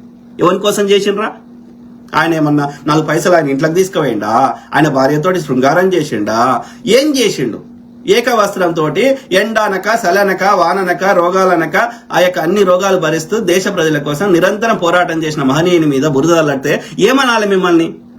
అంటే మీరు అమ్మ పాలు తాగి అమ్మా నీ పాలు చక్కగా లేవే అని రొమ్ము గుద్దిన లంచ కొడుకులు బీజేపీ ఆర్ఎస్ఎస్ లంచ కొడుకులు. భరతమాత అని ఇంత పెద్ద ఇది పెడుతున్నారు. భరతమాత కాన్సెప్ట్ స్టార్ట్ చేసిందే బెంగాల్ ను విభజిస్తే ఆ యొక్క లార్డ్ కర్జన్ అంటాడు 1905లో. అప్పుడు ఈ ఉద్యమంలో పాల్గొనాలి హిందువులు అని చెప్పి హిందుత్వం ఏమంటారు ఈ భరతమాత కాన్సెప్ట్ దుర్గాదేవి, కాళికాదేవి అని చెప్పి ఇట్లా చేస్తున్న హిందువులు ఈ స్వతంత్ర ఉద్యమంలో పాల్గొంటారేమోనని కాంగ్రెస్ లో ఉన్నటువంటి అతివాదులు, జాతీయవాదులు స్టార్ట్ చేసిన కాన్సెప్ట్ ఈ భరతమాత కాన్సెప్ట్. అర్థమైందా? కానీ ఇలా అఖండ భారత ఖండాలు అయిపోయి ఇప్పుడు ఉన్న భూమిని మనం కాపాడుకునే గొప్పలం అంటే పాకిస్తాన్ ని, బంగ్లాదేశ్ ని, మయన్మార్ ని, ఇంకా అనేక మలేషియాని అన్ని కలిపి భారతమాత అంటే ఎక్కడికెళ్ళి చేస్తావు? నీ బతికే తప్పు, నీ ఆలోచనే తప్పు. కొట్లాడాల్సిన దగ్గర కొట్లాడలేదు, అనవసరంగా యుద్ధాలు పెడుతున్నావు, మొత్తం నాశనం చేసే నీ అజెండా ఉంది. కానీ ఒక్కటి కూడా ప్రాక్టికల్ గా day to day common man కి యూజ్ అయ్యేది ఏమీ లేదు. అందుకే నువ్వు చీడ పురుగువి, ఒక దేశద్రోహి బీజేపీ ఆర్ఎస్ఎస్ ఈ లంజా కొడుకులు. ఓకే, రాసి పెట్టుకోండి. సో చంపిన గాడ్సే దేశం మీద ప్రేమ ఉంటే గాంధీని చంపడం వల్ల దేశానికి ఏం లాభం అయిందో మీరు చెప్పండి ప్లీజ్. గాడ్సే గాంధీ గారిని చంపడం వల్ల దేశానికి ఏం లాభం? ఆయన ఆల్రెడీ ముసలైన అయిపోయాడు, సావడానికి దగ్గర ఉన్నాడు. ఆల్మోస్ట్ 78 ఏళ్ళు 80కి దగ్గరకు వచ్చాడు. ఆయన యాక్టివ్ పాలిటిక్స్ నుంచి తప్పుకున్నాడు. ఓకే, ఏది అక్కడ ఆల్రెడీ మీరు స్వతంత్ర ఫ్లాగ్ హోస్టింగ్ లో కూడా గాంధీ గారు ఉండరు, పటేల్ గారు, నెహ్రూ గారు ఉంటారు. అప్పుడు ఏం చేస్తున్నాడు ఆయన? ఈ యొక్క హిందూ ముస్లిం గొడవలు కావద్దని ఇప్పుడున్న బంగ్లాదేశ్ లో నవాకలి అనే ప్రాంతంలో ఆయన తిరుగుతా ఉన్నాడు. దేశం ముక్కలు కావద్దని, ఈ పార్టీషన్ కావద్దని, ఆయన హిందూ ముస్లిం ఐక్యంగా ఉండాలని శత విధాల ప్రయత్నం చేస్తుంటే దానికి అడ్డుపడ్డ లంజ కొడుకులు ఎవరు? ఒకడు బ్రిటిష్ వాడు, రెండవ వాడు ఈ యొక్క ముస్లిం లీగు, మూడవ వాడు ఈ యొక్క Hindu Mahasabha BJP RSS. 2 nation theory కింద హిందువులకు ఒక దేశము, ముస్లింలకు ఒక దేశం అని చెప్పినవాడు వాడు వీళ్ళే. ఆడ గ్రౌండ్ లెవెల్లో పోలీసులు లేకుండా చేసినాడు వాడు ఆ బ్రిటిష్ వాడు. ఎందుకంటే వీళ్ళిద్దరు దొంగలతోటి కుమ్మక్కాయండు. ఆడ ముస్లిం లీగ్ తోటి, ఈడ ముస్లిం లీగ్ కూడా స్టార్టింగ్ లో కొట్లాడిండు, బ్రిటిష్ వానికి స్వతంత్ర ఉద్యమంలో పాల్గొన్నాడు. తర్వాత ఈ ముస్లిం లీగ్ వీళ్ళందరినీ క్విట్ ఇండియా ఉద్యమం సమయంలో వీళ్ళందరినీ తీసుకొని జైల్లో పెడితే అప్పుడు ఈ యొక్క హిందూ మహాసభ అట్లనే ఈ యొక్క ఏది ముస్లిం లీగ్ కలిసి ఈ ఇప్పుడున్నటువంటి నార్త్ వెస్ట్ ఫ్రాంటియర్ ప్రావిన్స్ అంటే ఇప్పుడున్న పాకిస్తాన్ ప్రాంతంలో, సింధు బెలూచిస్తాన్ ప్రాంతంలో, అట్లనే ఇప్పుడున్న బంగ్లాదేశ్ అంటే ఉమ్మడి బెంగాల్, ఓకే, అక్కడ వీళ్ళిద్దరు కలిసి గవర్నమెంట్ ఫామ్ చేశారు. అర్థమైందా? వీళ్ళిద్దరు ఫామ్ చేసి యొక్క బ్రిటిష్ వానికి అప్పుడు ఎదిగిరు వీళ్ళు. కాంగ్రెస్ నేతలను అందరిని జైల్లో పెట్టినాక అప్పుడు వీళ్ళని యొక్క ఆల్టర్నేటివ్ గా ఎదిగిరు వీళ్ళు. హిందూ మహాసభ గాని అంటే బ్రిటిష్ వానికి సంకనాకడం వల్ల. అర్థమైందా? వీళ్ళందరూ కలిసి కుట్ర ప్రకారం దేశాన్ని ముక్కలు చేసిరు. ఆయన వీళ్ళు ఫ్లాగ్ హోస్టింగ్ చేస్తుంటే ఒక దిక్కు దేశానికి స్వతంత్రం వచ్చిన సంతోషపడుతుంటే ఈ గొడవలు జరుగుతుంటే దేశం ఏడ ముక్కలు అవుతుంది అని చెప్పి ఆయన ఈ 78 ఏళ్ల వయసులో నీకు ఆరోగ్యం బాగలేదు, ఈ ఏజ్ లో యంగర్ స్ట్రైక్ చేయకు, తిరగక అని చెప్పిన వైద్యులు చెప్పినప్పటికీ ఆయన ఆరోగ్యాన్ని లెక్క చేయకుండా 78 ఏళ్ల వయసులో ఆ యొక్క దేశం విభజన కావద్దని నా శవం మీదకెళ్ళైనా యొక్క ఇది కావాలి కానీ నా శవం అన్న పోవాలి కానీ దేశం ముక్కలు కావద్దని ఆయన మస్తు కష్టపడ్డాడు.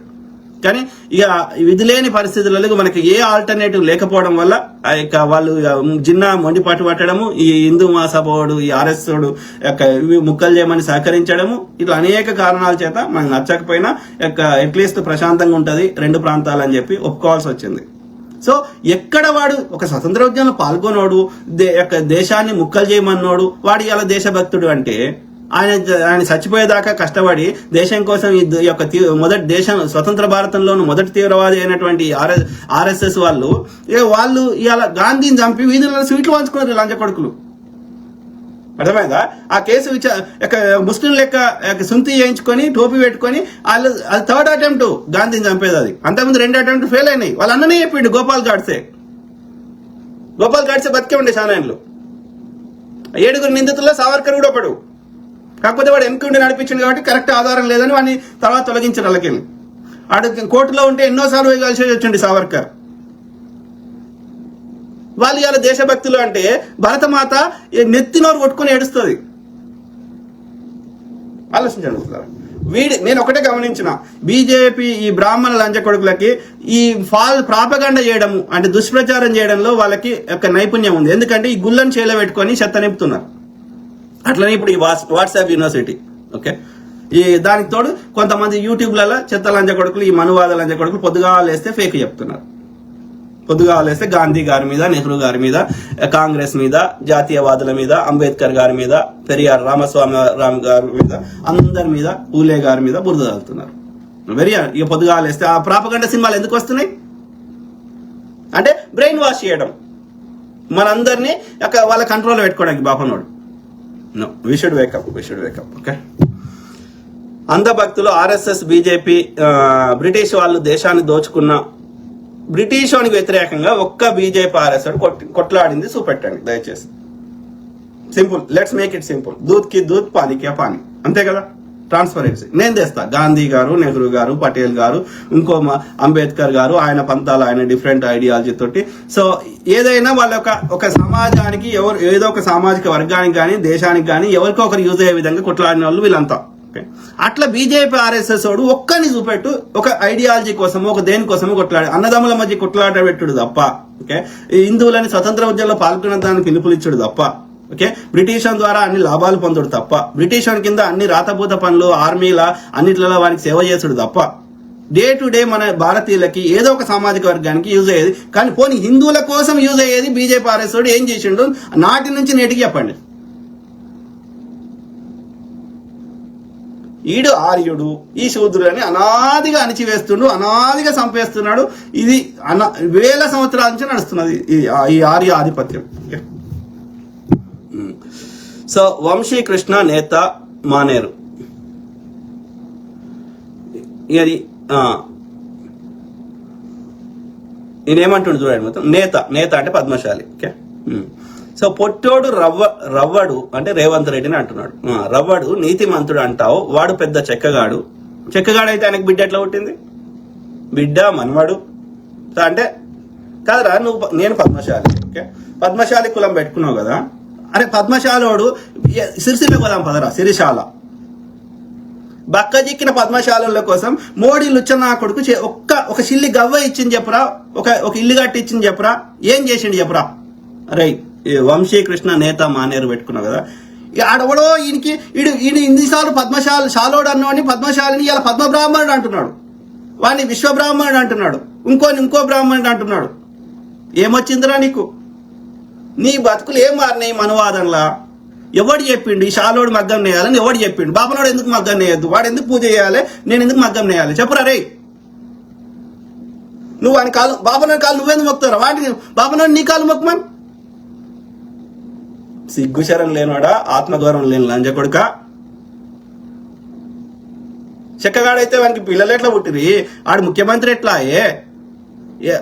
దేశంలో ఉన్న పెద్ద నియోజకవర్గమైన మల్కాజిలో ఆడు ఎట్లా గెలిచే? చెక్కగాడైతే నీ లెక్క ఈడ కామెంట్ పెడతాడు, ఒక రాష్ట్ర ముఖ్యమంత్రి కాడు. వేస్ట్ మొండ కొడుక. ఒళ్ళంతా విషమే, మైక్ ముందుకు వస్తే గొంతు నుండే వస్తుంది. బీసీల కోసం పెద్ద పెద్ద మాటలు. వాడు పెద్ద చెక్కగాడైతే వాడు ఎందుకు కులగన్న చేస్తాడు? ఎందుకు బీసీ బిల్లు పెడతాడు? గవర్నర్ లంజ కొడుకుని సంతకం పెట్టమంటే ఎందుకు పెడతలేడు? బీజేపీకి చెందినోడు. బీఆర్ఎస్ లంజ కొడుకులు మరి కేసీఆర్ లంజ కొడుకు ఎందుకు చేయలే 10 ఏళ్లలో? 50% క్యాప్ ఎవరికి ఈడబ్ల్యూఎస్కి లేని బీసీలకు ఎందుకు వచ్చింది? రాజ్యాంగంలో ఉందా 50% ఉండాలని? ఆ తీర్పు ఇచ్చే లంజ కొడుకులు ఎవరు? మళ్ళా బాపనోడే కదా. కాదు రా, ఇవాళ ఏం చేయమంటావు? కాదు రావడం చెక్కగాడే, నువ్వు చెప్పింది అనుకుందాం, నేత ఎవరు పెట్టుకున్నావు కదా వాళ్ళగడ. సో ఇప్పుడు ఏం చేయమంటావు రా? బీసీ బిల్లు పాస్ చేసి గవర్నర్ గారి దగ్గర పంపించారు, బీజేపీ వాళ్ళ దగ్గర ఉంది. కాంగ్రెస్ ఏం చేయమంటావు? పెట్టమని వాళ్ళ సంతకం పెట్టమని గొడవ చేయండి గవర్నర్ ఆఫీస్ ముందు పోయి. అరే పోరా రే, వంశీకృష్ణ నేత మనేరు బీజేపీ గవర్నర్ ముందు ఆ రాజ్భవన్ ముందు పోయి గొడవ చేయండి. అయిపోయింది, సమస్య పరిష్కారం అయింది. ఇక్కడ మిగతా బీఆర్ఎస్ ఆఫీస్ ముందు కాంగ్రెస్ ఆఫీస్ ముందు గొడవ చేయండి. అరే ఏది ఈ యొక్క సుప్రీంకోర్టే తీర్పు ఇచ్చినాక మీరు బీసీ బిల్లు వాడిని సంతకం పెట్టమని గొడవ చేయండి. అట్లనే ఇక్కడ హైకోర్టులో హైకోర్టుకి ఎందుకు వస్తుంది కేసు? సుప్రీంకోర్టు తీర్పు ఇచ్చినాక హైకోర్టు ఏముంటే పైకోర్టు ఇచ్చినా కింది కోర్టుకి ఎందుకు సంబంధం రా? కింది కోర్టులో న్యాయం దొరకకపోతే పైకోర్టు పోతాం, పైకోర్టులో న్యాయం దొరికినాక కింది కోర్టు ఎట్లా వెళ్తుంది? కింది కోర్టు కొట్టేయాలి, వాడు కేసే తీసుకోవద్దు.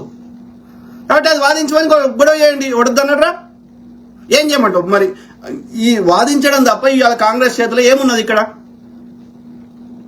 దాని విషయాన్ని అర్థం చేసుకోవు. ఎంతసేపు లంగ రాజకీయం చేస్తా అంటావు. ఇది లోకల్ బాడీస్కే ఇంత ఉంటే రేపు అసెంబ్లీకి పార్లమెంట్ లో చట్టసభల్లో మా వాటా మాకు కావాలని ఇంకెంత గొడవ అవుతుందో. వదిలిపెట్టాం నీ గుడినే ఎత్తేస్తాం. మా షాలోని సాకలోని మంగలోని గుళ్ళ పూజారి లేకపోతే ఎవడు గుడికి పోవద్దు. ఆ సంస్కృతంలో కాకుండా తెలుగులో చెప్పాలి.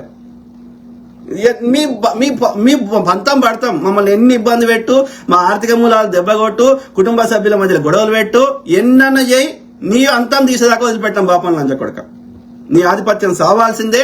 బీసీలు, ఎస్సీలు, ఎస్టీలు హైకోర్టుల జడ్జిలు ఉండాల్సిందే, చట్టసభలు ఉండాల్సిందే. నువ్వు అమ్మ కడుపులకి ఎట్లా వచ్చినావు, మేము అట్లనే వచ్చినాం, కొట్లాడుతూనే ఉంటాం. అర్థమైందా?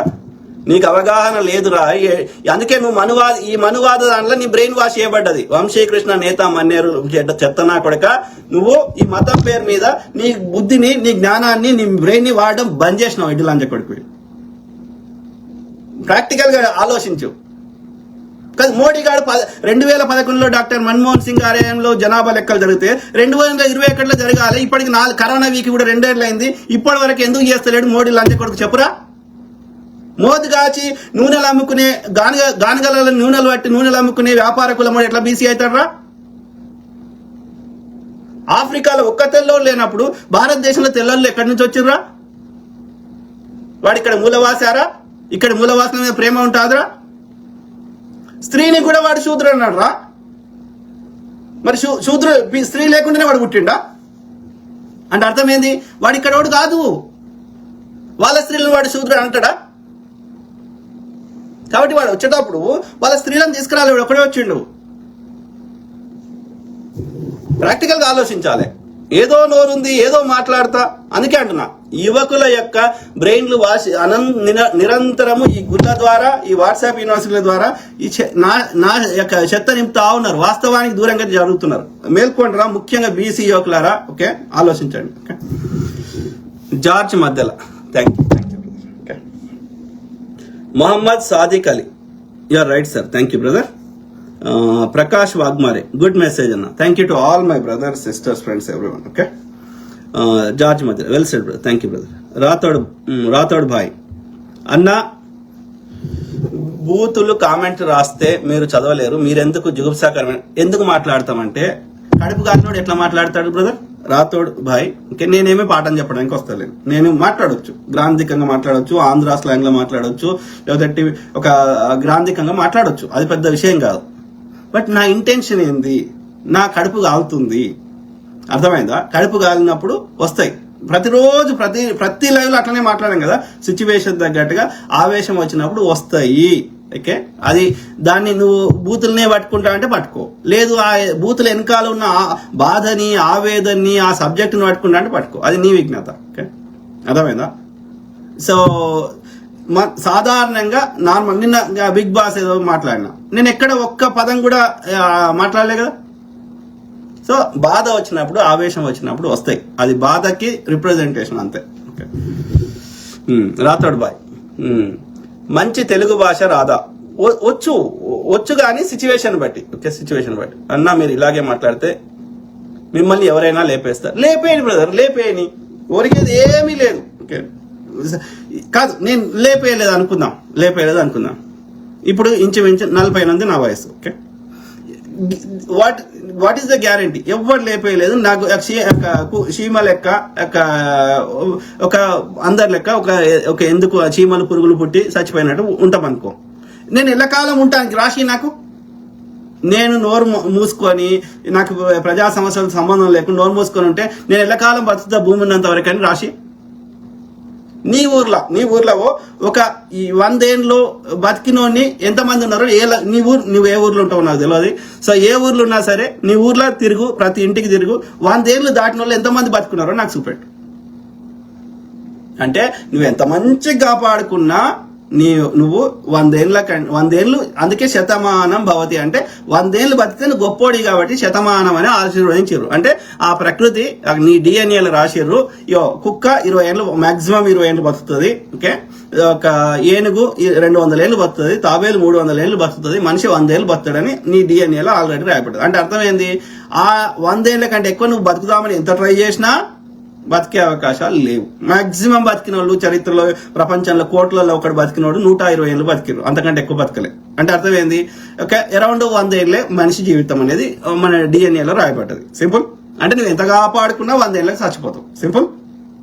సో ఈ 100 ఏళ్లలో కూడా 80, 75, 80 దాటినాక 75 దాటిన వాళ్ళని చూడండి, వానికి తింటే అరగది, నడవరాదు, రకరకాల సమస్యలు. కొంతమంది ఇంకా ఆరోగ్యాన్ని కాపాడుకోకుండా 60 ఏళ్ల నుంచి 50 ఏళ్ళకు కూడా, 40 ఏళ్ళకు కూడా, 39 ఇయర్స్ కూడా షుగర్లు, డయాబెటీస్లు వచ్చిన వాళ్ళని చూపెడతా. అంటే అర్థమైంది, ఈ లైఫ్ చాలా చిన్నది, ఎవరు ఎప్పుడు ఎందుకు చేస్తారో ఎవరికి తెలియదు. Okay, life is very short అన్నప్పుడు ఈ చిన్న జీవితాన్ని ఇంకా ఎందుకు చిన్నగా చేసుకోవాలి? ఎవడో సంపితే సంపని. ప్రకృతి అనేది ఉంది కదా, నేచర్ ఉంది కదా. నా గుండె నేను చెప్తూ కొట్టుకుంటలేదు కదా, రైట్? సూర్యుడు నేను రమ్మంటే వస్తలేదు కదా, భూమిని నేను తిరగమంటే తిరుగుతలేదు కదా. బాపనాడు కూర్చుని పొద్దంతా ఏమంటారు మంత్రాలు చదివినా భూమి తన కక్షను మార్చుకోదు కదా. కాబట్టి ఈ సిస్టమ్ అంతా ఒక సిస్టమేటిక్ గా నడుస్తున్నప్పుడు ఆ యొక్క ప్రతి చర్య for every action there is an equal and opposite reaction. చర్యకు ప్రతిచర్య ఉంటుంది. నువ్వు నన్ను చంపితే నిన్ను ప్రకృతి చంపదా? ప్రకృతికి భిన్నంగా ఎవరు ప్రవర్తించినా వాళ్ళ మీద చర్యలు ఉంటాయి. అది ప్రకృతి ధర్మం. అది ఓకే. ఈ భూమి మీద ఉన్న రిసోర్సెస్ అందరి అయినప్పుడు కొందరే గుంజుకుంటే ఇవాళ అదే అంబానీ ఉన్నాడా? అంబానీ వాళ్ళ నాయన పేరు మీద, ధీరుభాయ్ అంబానీ పేరు మీద గురు సినిమా వచ్చింది. ఆ అంబానీ ఇవాళ ప్రపంచంలో వన్ ఆఫ్ ద ఏమంటారు టాప్ 100 50 టాప్ 10 రిచెస్ట్ పర్సన్ కదా అంబానీ. అంబానీ వాళ్ళ డాడీ ఆయన హీ బిల్ట్ ఎంపైర్. ఓకే, ఆయన 60 ఏళ్ళకి అరౌండ్ 60 years కి పక్షవాతం వచ్చి ఆయన చనిపోయాడు. మరి ఆయన దగ్గర ఉన్న ఏ సంపద కాపాడలేకపోయిందే? ఎందుకు రావాలి ఆయనకు పక్షవాతం? దీనికి ఏమైనా సమాధానం చెప్పగలుగుతావా? ఇలా ఇదే అంబానీ కొడుకు ఎంత అనంత అంబానీ ఎంత లాభ ఇట్లా నడవడానికి ఇబ్బంది పడుతున్నాడు, చచ్చిపోతాడని కూడా అన్నారు అప్పట్లో. రేపు చచ్చిపోయినా ఆశ్చర్యం లేదు. మరి ఇన్ని లక్షల కోట్ల ఆస్తి ఏం చేసుకుంటాడు వారసుడు లేకుండా? సో కాబట్టి మనం చేసిన కర్మలు మనం అనుభవిస్తాము. ధనవంతుడైనా పేదవాడైనా రోజు 100 మందిని ఉరి తీసినటువంటి రాజ్యాలు ఇలా మట్టి తవ్వుతుంటే వస్తున్నాయి.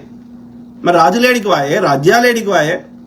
అందుకే చచ్చిపోయినోడికి ఒకటే రాస్తారు, కీర్తి శేషులే. నీ ఆస్తి ఏమన్నా నువ్వు చచ్చిపోయినాక మిగిలింది అంటే కీర్తి మాత్రమే. నువ్వు చచ్చిపోయినాక నీ ఆస్తి కీర్తే. మంచిగా చేస్తే మంచికి స్వకీర్తి, చెడు చేస్తే అపకీర్తి. నీ చచ్చిపోయినాక నిన్ను ఎంతమంది గుర్తు చేసుకుంటారో గదే నీ ఆస్తి. మిగిలిందంతా భూమి మీద నువ్వు పుట్టక ముందు భూమి మీదనే ఉంది. నువ్వు బతుకున్నప్పుడు నీ పేరు మీద రాసుకుంటావు, నువ్వు చచ్చిపోయినాక ఎవరికి ఇచ్చేస్తావు. నీకు వంశం అవ్వడు, లేకపోతే అనాథాశ్రమానికి రాసిస్తావు. కాబట్టి ఎప్పుడు చేస్తామో తెలియనప్పుడు ఇంకా దేనికి భయపడాలి? నేను ఎంత కాపాడుకున్నా చచ్చిపోతా. దేనికి భయపడాలి? ఎవ్వరికి భయపడేది లేదు. ఓకే, మార్పు కావాలంటే ఆ తల్లి ప్రసవ వేదన అనుభవిస్తేనే బిడ్డ కొత్త జీవికి జన్మనిస్తగలుగుతుంది. నాకు వద్దు ప్రసవ వేదన అంటే బిడ్డ బయటకు రాదు, కొత్త జీవి రాదు. Same thing. కష్టపడకపోతే మనము ఎవడో భయపెట్టిస్తాడు, ఎవడో చంపుతాడని భయపడితే మార్పు రాదు. మళ్ళా ఎల్లకాలం నేను, నా కొడుకు, నా మన్మడు అందరిగా మగ్గం నేసుకుని కూర్చోవాలి. వాడు అట్లనే రాజ్యం వెళ్తాడు, నేను మగ్గం నేసుకుని కూర్చోవాలి. తోలు తీసుడే అంతే, ఉంటుంటా పోతే పోతాం.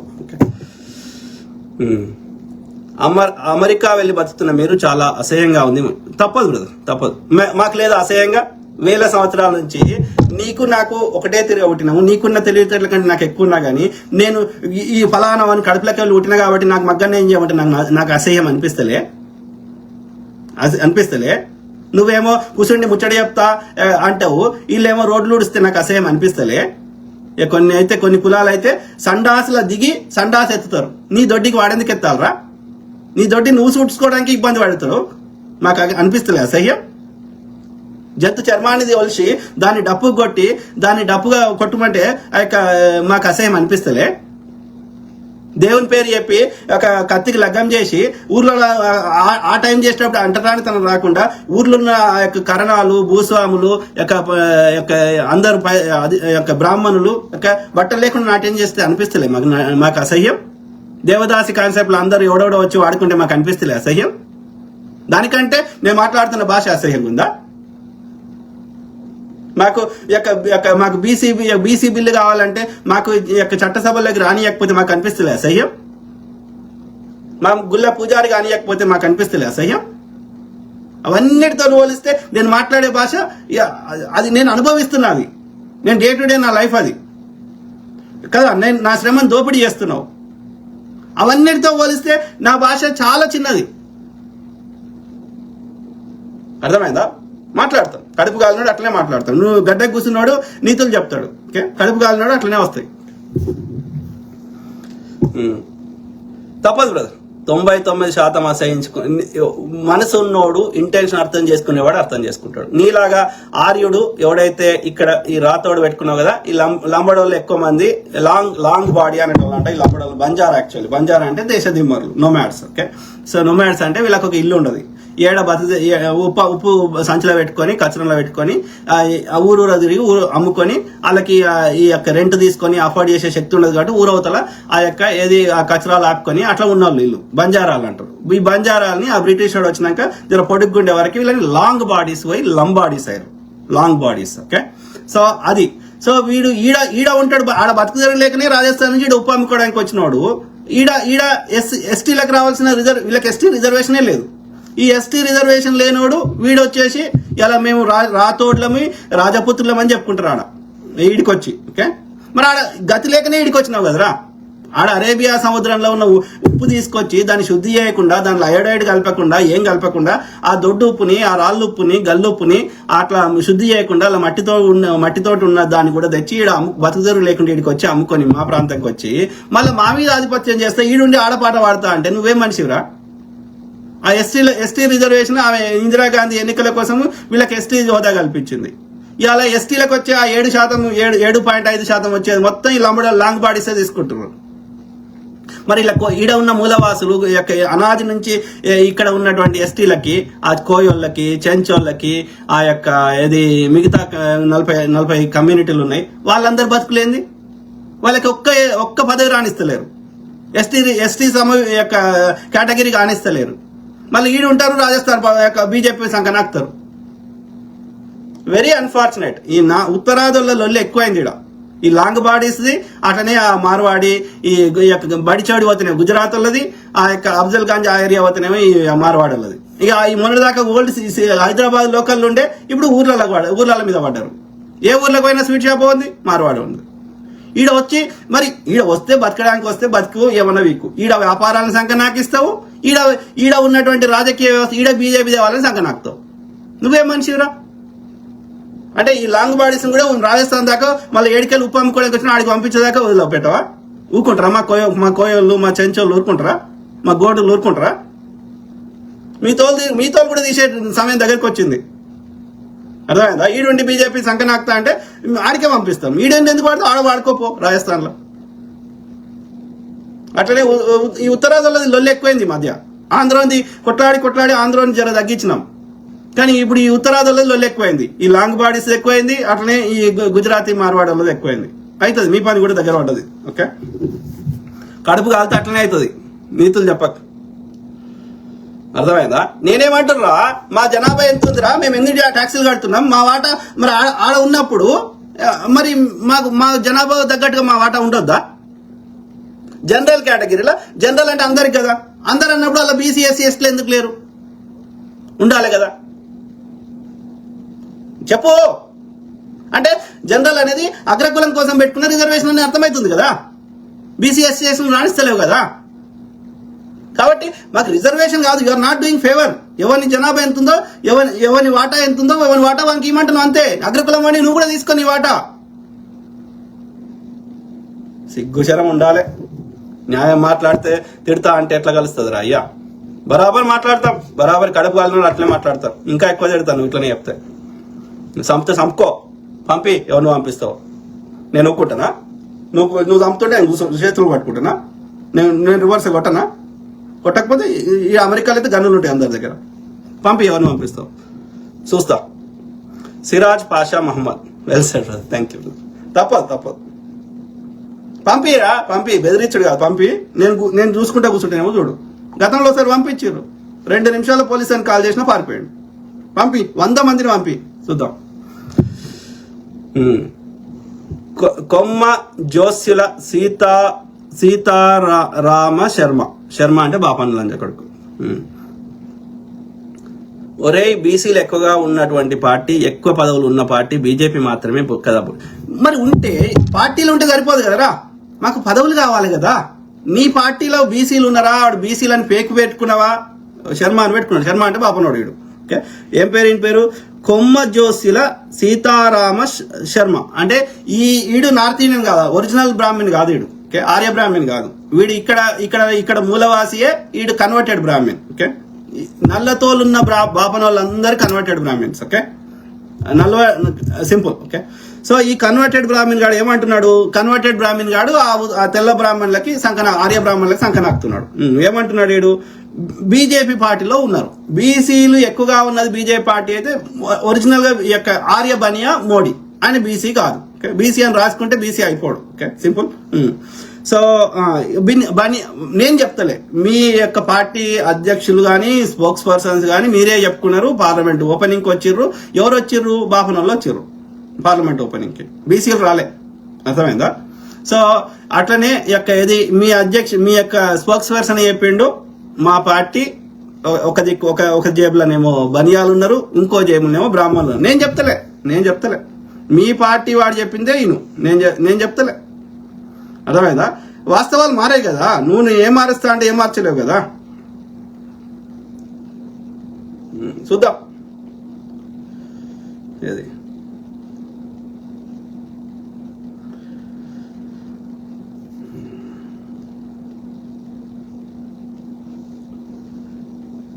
मेरे जेब में ब्राह्मण है और मेरे जेब में बनिया है।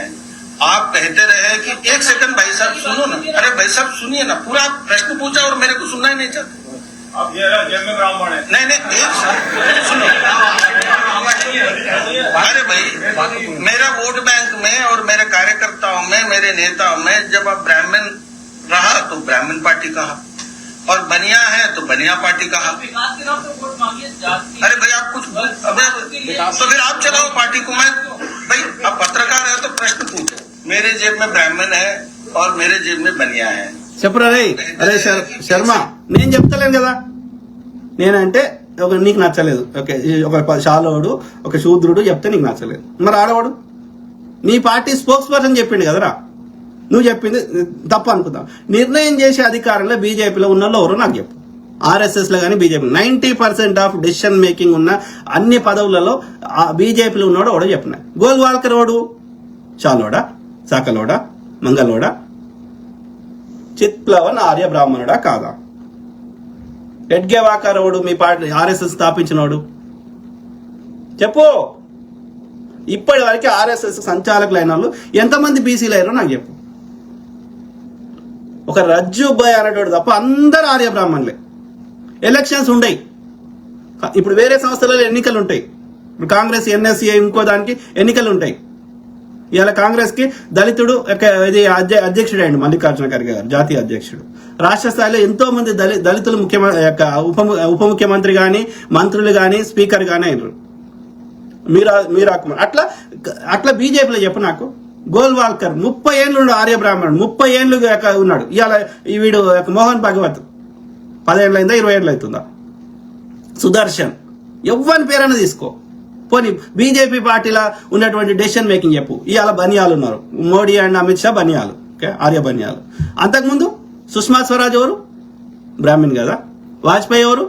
మీ పార్టీని పెట్టినటువంటి వాజ్పేయి కానీ, ఆ ఉపాధ్యాయ అనేటోడు బ్రాహ్మణ్ కదా. శ్యామా ప్రసాద్ ముఖర్జీ ఓడు బ్రాహ్మణ్ కదా.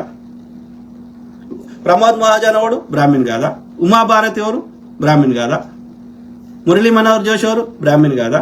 అద్వానీ ఎవరు? ఇట్లా ఎవరైనా తీసుకో. మీ బీజేపీలో కానీ ఆర్ఎస్ఎస్లో కానీ నిర్ణయం చేసుకుంటే ఎవరు? బ్రాహ్మిన్స్. రోడ్ల మీదకి వచ్చి జంబి కత్తి పట్టుకుంటే పొరగాన్లు ఈ మనువాదంలో పోతే జైలుకు జైలుకు చంపిరాన్రా, పొడిసిరాన్రా అని చెప్పి కొట్లాటలు పెట్టి రోడ్ల మీద మీరు జైలుకి పోతే మిమ్మల్ని ఇడిపిస్తా, బీరు వస్తా, బిర్యానీ వస్తా అంటే రోడ్ల మీదకి వచ్చి జంబి కత్తులు పట్టుకుని తిరుగుతున్న పొరగాన్లు బీసీలు. కానీ డెసిషన్ మేకింగ్ లాగా పదవులల్లా అన్ని అనుభవించే వాళ్ళు, వాళ్ళ పిల్లల్ని విదేశాలకు పంపించుకునే వాళ్ళు, ఆ అరబ్ దేశాలతో వ్యాపారం చేస్తున్న ఎవరు? మీరు నాయకులు కానీ, మీ నాయకుల పిల్లలు కానీ. స్మృతి ఇరానీ ఎవరు? బ్రాహ్మణ్ కాదా? చెప్పురా అయ్యా. ఎవడున్నాడు బీజేపీలో? అది పార్టీ విషయంలో. నేను పార్టీ గురించి కాదు మాట్లాడుతుంది. ఏ పార్టీ ఎవరి ఇష్టం వాడు ఉన్నాడు నడుతుంది. అది డెమోక్రాటిక్ కాదు. పార్టీలు అన్ని డెమోక్రాటిక్ గా లేవు. సో అది ఇప్పుడు ఎవరి పార్టీ ఎవరి దుకాణం వాడు తెరుచుకున్నప్పుడు ఎవరి దుకాణం వాడిని నచ్చినట్టు పెట్టుకుంటాడు. ఇప్పుడు కేసీఆర్ వెల్మోడ్ కాబట్టి వాడు వెల్మోడ్ పెట్టుకున్నాడు. ఇక్కడ రెడ్డి వాడు ఉన్నాడు, వాడు బాపనోడు ఉన్నాడు, వాడు ఇంకోడు ఉన్నాడు. సో అది పార్టీ, అది ప్రభుత్వం కాదు. కానీ నేను ప్రభుత్వం గురించి మాట్లాడుతున్నా. హైకోర్టు జడ్జిలు, సుప్రీంకోర్టు జడ్జిలు, ఎమ్మెల్యేలు, ఎంపీటీసీలు, జడ్పీటీసీలు, సర్పంచులు, ప్రభుత్వం అందరిది కదా. పార్టీ ఎవరిదన్నా కావచ్చు, కానీ ఒకసారి ప్రభుత్వానికి వచ్చినాక అందరిది కదా. నేను ప్రభుత్వం గురించి మాట్లాడుతున్నా, ఉద్యోగాలకి వీటి గురించి కదా నేను మాట్లాడుతుంది. ప్రభుత్వ పరంగా రావాల్సిన వాటిలలో అందరి ప్రభుత్వానికి వచ్చే బడ్జెట్ లో అందరి వాటా ఉన్నప్పుడు ఎవరిదైతే ఎక్కువ ఉందో, ఎవరి జనాభా ఎక్కువ ఉందో, ఎవరి వాటా వానికి ఇవ్వమని అడుగుతున్నాం. నేను ప్రభుత్వం గురించే మాట్లాడుతున్నా, పార్టీల గురించి వ్యక్తిగతంగా ప్రైవేట్ కంపెనీల గురించి నేను మాట్లాడతలే, వ్యక్తిగతంగా నేను మాట్లాడతలే. సో ఈ ప్రభుత్వంలో మా వాటా మాకు ఇమ్మని కొట్లాడితే నీకేం వచ్చింది? నీ వాటా నువ్వు తీసుకున్నావు కదా. ఈడబ్ల్యూఎస్ కింద 10% ఎవడెక్కడన్నా తీసుకున్నావు కదా. 12 లక్షలు బీసీ ఎస్సీ ఎస్టీలకి 12 లక్షల సంవత్సరానికి వస్తే వాడు ధనవంతుడు అంటున్నావు. మరి అగ్రకుల 3 సంవత్సరానికి నెలకు ₹1,00,000 సంపాదిస్తే వాడు పేదోడు అంటున్నావు. పేదరికానికి కూడా రిజర్వేషన్ ఉంటుందా? పేదోడు ఎవడైనా ఏ కులమైనా వాడిని సహాయం చేయాలి. పేదోడికి కూడా రిజర్వేషన్ ఉంటుందా? ఏదో కారణం చెప్పి జనరల్ కేటగిరీ అని 50%, ఈడబ్ల్యూఎస్ అని 10%, 60% నువ్వే తీసుకుంటున్నావు. మళ్ళా అది 60% అగ్రకులాలకు పెట్టిన రిజర్వేషన్ అది. No, this we don't accept. We will fight. ఎంతమందిని చంపుతావు చంపు, వీ విల్ ఫైట్. అర్థమైందా? వివక్ష లేదంటున్నావు కదా. చూడు, నేను చెప్తలేను రా అయ్యా, నేను ఇక్కడ ఒక్క మాట చెప్తలే, మీరు చెప్పిందే చూపెడుతున్నా అంతే. కులాలు పోకూడదండి. కొంతమంది ఇప్పుడు ప్రోగ్రెసివ్ థాట్స్ ఉండేటటువంటి వ్యక్తులను అనుకునేవాళ్ళు కులరహిత సమాజాన్ని నిర్మాణం చేస్తాము, అలాంటి సమాజం కావాలి. తప్పు. ఏ కులం పని ఆ కులం చేయి. ఎందుకంటే ఏ కులం పని ఆ కులం చేస్తేనే నువ్వు ఆడ ముచ్చట చెప్పగలుగుతావు. కులరహితం అంటే నువ్వు సండాసి ఎత్తాల్సి వస్తుంది. అది నీకు చేసేది లేదు. వీళ్ళు ఎన్నేళ్ళు సండాసి ఎత్తినా నీకు బాధ అవుతలేదు. సో లంగ కథ. ఈడోడు గోదావరి జిల్లా ఎదురు బాపన్న చెప్పడు. సర్వసంగ పరిత్యాగి, ఈ ప్రాపంచిక సంబంధం లేదని సన్యాసం తీసుకున్న లంబడి కొడుకు 1000 కోట్లు ఎందుకుంటే వీని దగ్గర? ఆలోచించండి. Simple. Let's make it simple. Okay, అట్లా ఎన్ని అన్న చెప్పగలుగుతాం. వీళ్ళ యొక్క దురాఘాతాలు ఎన్ని అన్న చెప్పగలుగుతాం. ఇక చూడు, ఇక కొన్ని నేను చూపెట్టలేను కాబట్టి చూపెడతలేను కానీ, బట్ చూడండి. సనాతన ధర్మం అంటేనే ఎప్పటి నుంచో ఉన్న ధర్మాలను ఫాలో కావడం. ఫస్ట్ ఆఫ్ ఆల్ మీరేం చెప్తారు? సనాతన ధర్మాన్ని ఫాలో అవ్వాలంటారా, వద్దు అంటారు? సనాతన ధర్మాన్ని ఫాలో అవ్వకూడదు. ఎందుకు అవ్వకూడదు కూడా చెప్తాను నేను. ఒకటి గమనించండి, ఈ రోజుకి దేవదాసి వ్యవస్థ ఉంది. అవును. ఇప్పుడు కొన్ని కులాల్లో ఇది ఉంది, ఈ ఆచారం ఉంది. మరి దేవదాసి వ్యవస్థ దేవుడికి కానుకగా ఇచ్చే విషయం ఏదైతే ఉందో అది మన అమ్మాయికి అయితే ఒప్పుకుంటామా? మీ అమ్మాయిని అయితే మీరు ఒప్పుకుంటారా? ఇప్పుడు ఎవరైతే సనాతన ధర్మం కరెక్ట్ అని చెప్తున్నారో వీళ్ళు ఎవరన్నా ఒప్పుకుంటారా? వాళ్ళ కుటుంబాల్లోంచి ఇస్తారా? మరి నిజంగా అది దేవుడి కోసమే కదా ఆ బిడ్డను సమర్పించేది, దేవుడికి కానుకగా కదా.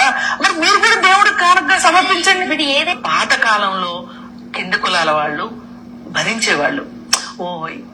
మన జీవితాలు ఇంతే కావచ్చు, మనం అక్కడ పుట్టాం కాబట్టి మన బతుకులు ఇంతే కావచ్చు అని వాళ్ళు దానికి అలవాటు పడిపోయి దాన్ని వ్యతిరేకించే శక్తి లేక భరించేవాళ్ళు. కానీ ఇప్పుడు ఈ నవయువకులు ఎవరైతే ఉన్నారో వీళ్ళు సినిమాలు చూస్తున్నారు. ఇప్పుడు ఈ మధ్య కాలంలో జైభీం సినిమా వచ్చింది, అది చాలా కనువిప్పు. ఇట్లాంటివి చూసిన తర్వాత వాళ్ళకి దీన్ని ఒప్పుకోవాలని లేదు. సనాతన ధర్మం చెప్పండి మిత్రులారా, ఇట్లా 100 ఎగ్జాంపుల్ చూపెడతా నేను. ఉందా లేదా వివక్ష? ఈడబ్ల్యూఎస్ ఎవడకుండా తీసుకొచ్చినప్పుడు ఎవడు ఏ కోర్టు అబ్జెక్షన్ చెప్పలే, ఏ చట్టసభల అబ్జెక్షన్ చెప్పలే. మరి మనకెందుకు చెప్తున్నాయి? ఎందుకంటే ఆడ పైన కూర్చున్నోడు మళ్ళీ నిర్ణయం చేసేటోడు వాడే, చట్టసభలు ఉన్నోడు వాడే, ఆ జడ్జిలు తీర్పులు ఇచ్చేటోడు వాడే, అన్నిట్లో వాడే. సిస్టమేటిక్ గా జరుగుతుంది. కాబట్టి ఈ శర్మకి ఈ నేతకి సిగ్గు శరం లేదురా. శర్మ అంటే వాడు బాబునోడు కాబట్టి ఐ అండర్స్టాండ్ వాని ఇంటెన్షన్. కానీ ఈ నేత అనే చెత్త నాకుడికి ఏమైంది? వీని బ్రెయిన్ వాష్ చేసిర్రు మతం పేరు మీద. అర్థమైందా? ఇంకా చాలా ఉన్నాయి అట్లా, కొన్ని అభ్యంతరకరంగా ఉన్నాయి కదా, చూపెడతలేను కానీ 1-2 చూపెడతా, దెన్ మీ కామెంట్స్ కంటిన్యూ చేద్దాం. ఓకే, ఇప్పుడు వాడు రాముడు దేవుడు అంటాడు కానీ సమ్మక్క సార దేవుడు కాదంటాడు. చూడు వీడు. అసలు సారక్క సమ్మక్క ఎవరు?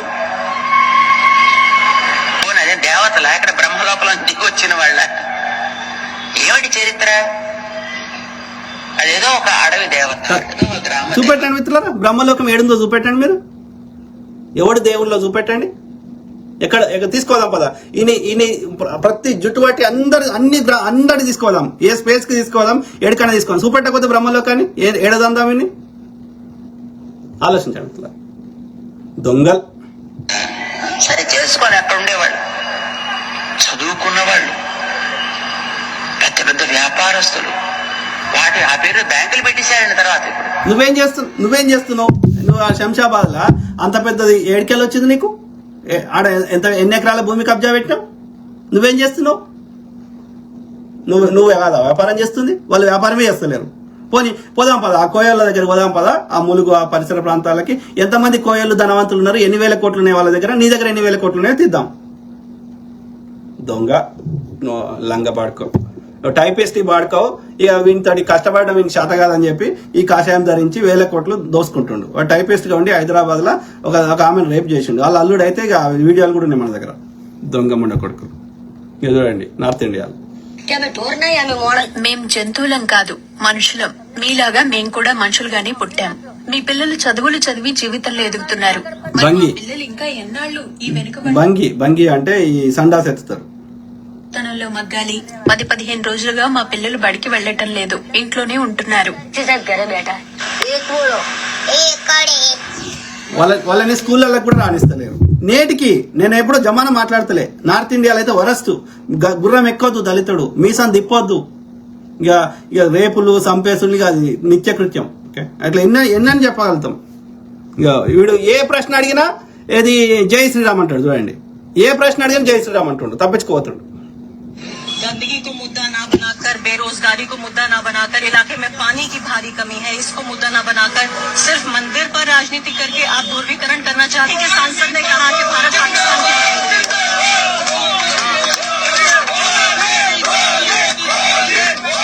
पाकिस्तान డే టు డే ప్రజా సమస్య, ఇంట్లో నీళ్ళు వస్తలేవు, మాకు కరెంట్ వస్తలేదు, డే టు డే సమస్యలు అయితే జై శ్రీరామ్ అనుకుంటే వెళ్ళిపోతాడు. ఇది పరిస్థితి. ఇక అనాది నుంచి అదిగా వస్తుంది. సిగ్గులద్దా లేకుండా ఎలా వస్తుందో చూడండి. ఆమె చేసిన పాపం ఏంది? సావిత్రిబాయి పూలే గారు చదువు చెప్పడం, ఆడపిల్లలకు చదువు చెప్పడం, అది వీడు రాసిన చెత్త పుస్తకంలో తప్పాట. అందుకని వీళ్ళు పెండ వేసేవాళ్ళు ఆమె మీద. పెండ వేస్తుంటే ఆమె 2 చీరలు కట్టుకొని, ఒక చీర ఆడికి వెనక్కి ఇప్పేసి వాళ్ళకి చదువు చెప్పి మళ్ళా ఆ పెండ వేసిన చీరను తెచ్చి మళ్ళా కట్టుకొని వచ్చేది. అర్థమైందా? తాను చెడింది కాకుండా మిగతా ఆడవాళ్ళని చెడగొట్టడానికి తయారయ్యింది. ఇక చూస్తూ ఊరుకుంటే లాభం లేదు, మొక్కలోనే తుంచి వేయాలి. పదండి.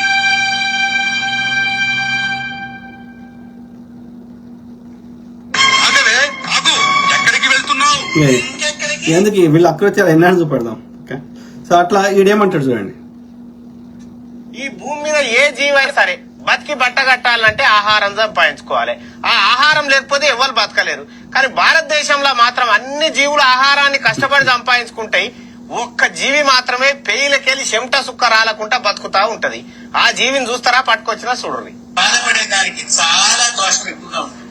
అందుకే మీరందరూ కూడా ఎప్పుడైనా కూడా బ్రాహ్మణుడు అంటేనే భగవంతుడి స్వరూపుడు అని వేదం చెప్తా ఉన్నది. ఈ కాలంలో ఏమైపోయిందంటే ఈ రకరకాల వచ్చి ఆ వేదం రాసినోడు వాడు బాపనోడు రాసిండంటే తప్పవుతుంది అని చెప్పి ఎవడనో బ్రహ్మని క్రియేట్ చేసి వాడి ముక్కలకెళ్ళి వచ్చిందని చెప్తున్నారు. అర్థమైందా? బ్రాహ్మణుల గురించి విమర్శించడం మొదలైంది. దయచేసి మీరు ఆ విమర్శన లోపలికి మాత్రం వెళ్ళమాకండి. ఎందుకంటే బ్రాహ్మణ్ణి విమర్శించిన, బ్రాహ్మణ్ణి దూషించిన, బ్రాహ్మణ్ణి బాధ పెట్టిన, బ్రాహ్మణుల యొక్క ద్రవ్యాన్ని దొంగలించిన, లేకపోతే బలాత్కారం చేసిన, బ్రాహ్మణ స్త్రీని మనం చెడు అభిప్రాయంతో చూసిన, జన్మ జన్మల మన వంశాలన్నీ కూడా నిర్మూల్యమైపోతాయి. అంటే అర్థమైంది. అంటే అర్థమైంది, బ్రాహ్మణుడి అవుతాయి అంటే మిగతా వాళ్ళకి కావాలని అర్థం కదా. రాజు పెద్ద భార్య మంచిదంటే చిన్న భార్య చెడ్డదనే కదా. అంటే వాడు క్లియర్గా ఏం చెప్తున్నాడు? బ్రాహ్మణులకు మాత్రమే వాడు రక్షణ కల్పిస్తున్నాడు. మరి మిగతా వాళ్ళ పరిస్థితి ఏంది అంటే మిగతా వాళ్ళ మీద ఇవన్నీ చేయొచ్చు అని చెప్తున్నాడు, అంతే కదా. శూద్ర స్త్రీని ఎవడన్నా రేపు చేసుకోవచ్చు, మీకు ఎలాంటి శిక్షలు ఉన్నాయి. కానీ వాడు రాసిన అంటే that is the brain wash. బ్రాహ్మణుడికి వాడు ఏ పాపమన్నా చేయొచ్చు, he has the every freedom. కానీ మిగతా వాళ్ళకి మాత్రం కఠిన శిక్షలు ఉంటాయి. అదే కదా జరిగింది. సతీ సహగమనం కానీ ఈ యొక్క గోడ అరుగు మీద కూర్చుంటే పిల్లలు కోసిర్రండి. కేరళలో అయితే దళిత స్త్రీ పై వస్త్రం వేసుకోవద్దు, బ్రెస్ట్ కవర్ చేయొద్దు, బ్రెస్ట్ సైజుని బట్టి ట్యాక్స్ వేసారు. ఇక మీరు ఇక పేష్వాలు ఈ పూనాలో ఈ బ్రాహ్మణ చిత్ప్లవన ఆర్య బ్రాహ్మణ పేష్వాలు ఓకే పరిపాలన రాజ్యం స్థాపించిందేమో ఈ యొక్క బీసీలు అయినటువంటి తమ యొక్క ప్రాణాలు అర్పించి రాజ్యాన్ని స్థాపించిందేమో శివాజీ మహారాజు, ఆ తర్వాత వాళ్ళ వంశస్థులు. కానీ వాళ్ళిద్దరిని పక్కకు వారేసి మొత్తం పాలన ఈ పూనా కేంద్రం, ఒకరిని రాయగఢ్కి పంపించిండు, ఇంకొన్నేమో ఆ యొక్క సతారకు పంపించిండు. మొత్తం పరిపాలనని పూనా కేంద్రంగా పేష్వాలు పరిపాలించారు ఈ చిత్ప్లవన ఆర్య బ్రాహ్మణ్. వీళ్ళ కాలంలో ఏది దళితుడు వాడి ఉమ్మి కూడా నేల మీద పడకూడదు.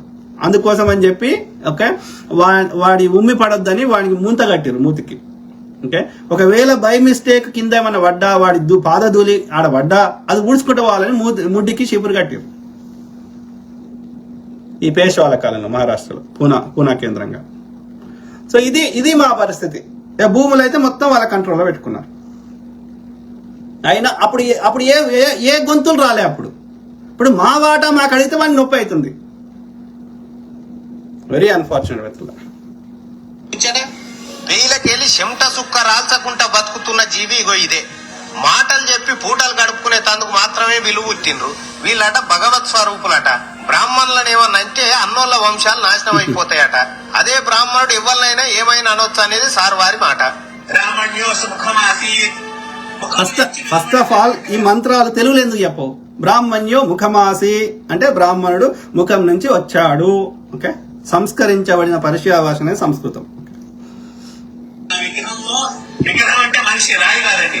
నా ముఖం నుంచి వచ్చినటువంటి వాడు బ్రాహ్మణుడు, నా బాహువుల నుంచి వచ్చినటువంటి వాడు క్షత్రియుడు, నా తొడల నుంచి వచ్చినటువంటి వాడు వైశ్యుడు, నా పాదాల నుంచి మిగతా వర్ణాలన్నీ కూడా వచ్చాయి. ఇంకో దరిద్రం ఏంటంటే వీడు చెప్పిన వర్ణ వ్యవస్థలో దళితులు లేరు. ఓకే బ్రాహ్మణుడు ముక్కులకెళ్ళి వచ్చిండు చెప్పిండు కదా, ఆడే భుజాలకెళ్ళి క్షత్రియులు వచ్చారు, ఉరులు అంటే తొడలకెళ్ళి వైశ్యులు వచ్చారు, పాదాల నుంచి శూద్రులు వచ్చారు. మరి దళితులు ఏడున్నారు? వాళ్ళు అవుట్ కాస్ట్. ఈ సిస్టమ్ నుంచి వెలివేయబడ్డ వాళ్ళు దళితులు, శూద్రులే ఒకప్పుడు. కానీ ఈ బ్రాహ్మణుడు చెప్పినటువంటి ఇల్లాజికల్ వాటికి తీవ్రంగా వ్యతిరేకించి కొట్లాడి వీటిని పాటించకుండా చేస్తే వాళ్ళని ఒక శిక్ష చేయడానికి ఈ సిస్టమ్ నుంచి వెలివేసి ఎవరూ చేయకూడని పనులని చేయించిండు వాళ్ళతోటి. అది శిక్షలో భాగంగా. అందుకని ఈ వర్ణ వ్యవస్థలో దళితులు లేరు. సింపుల్.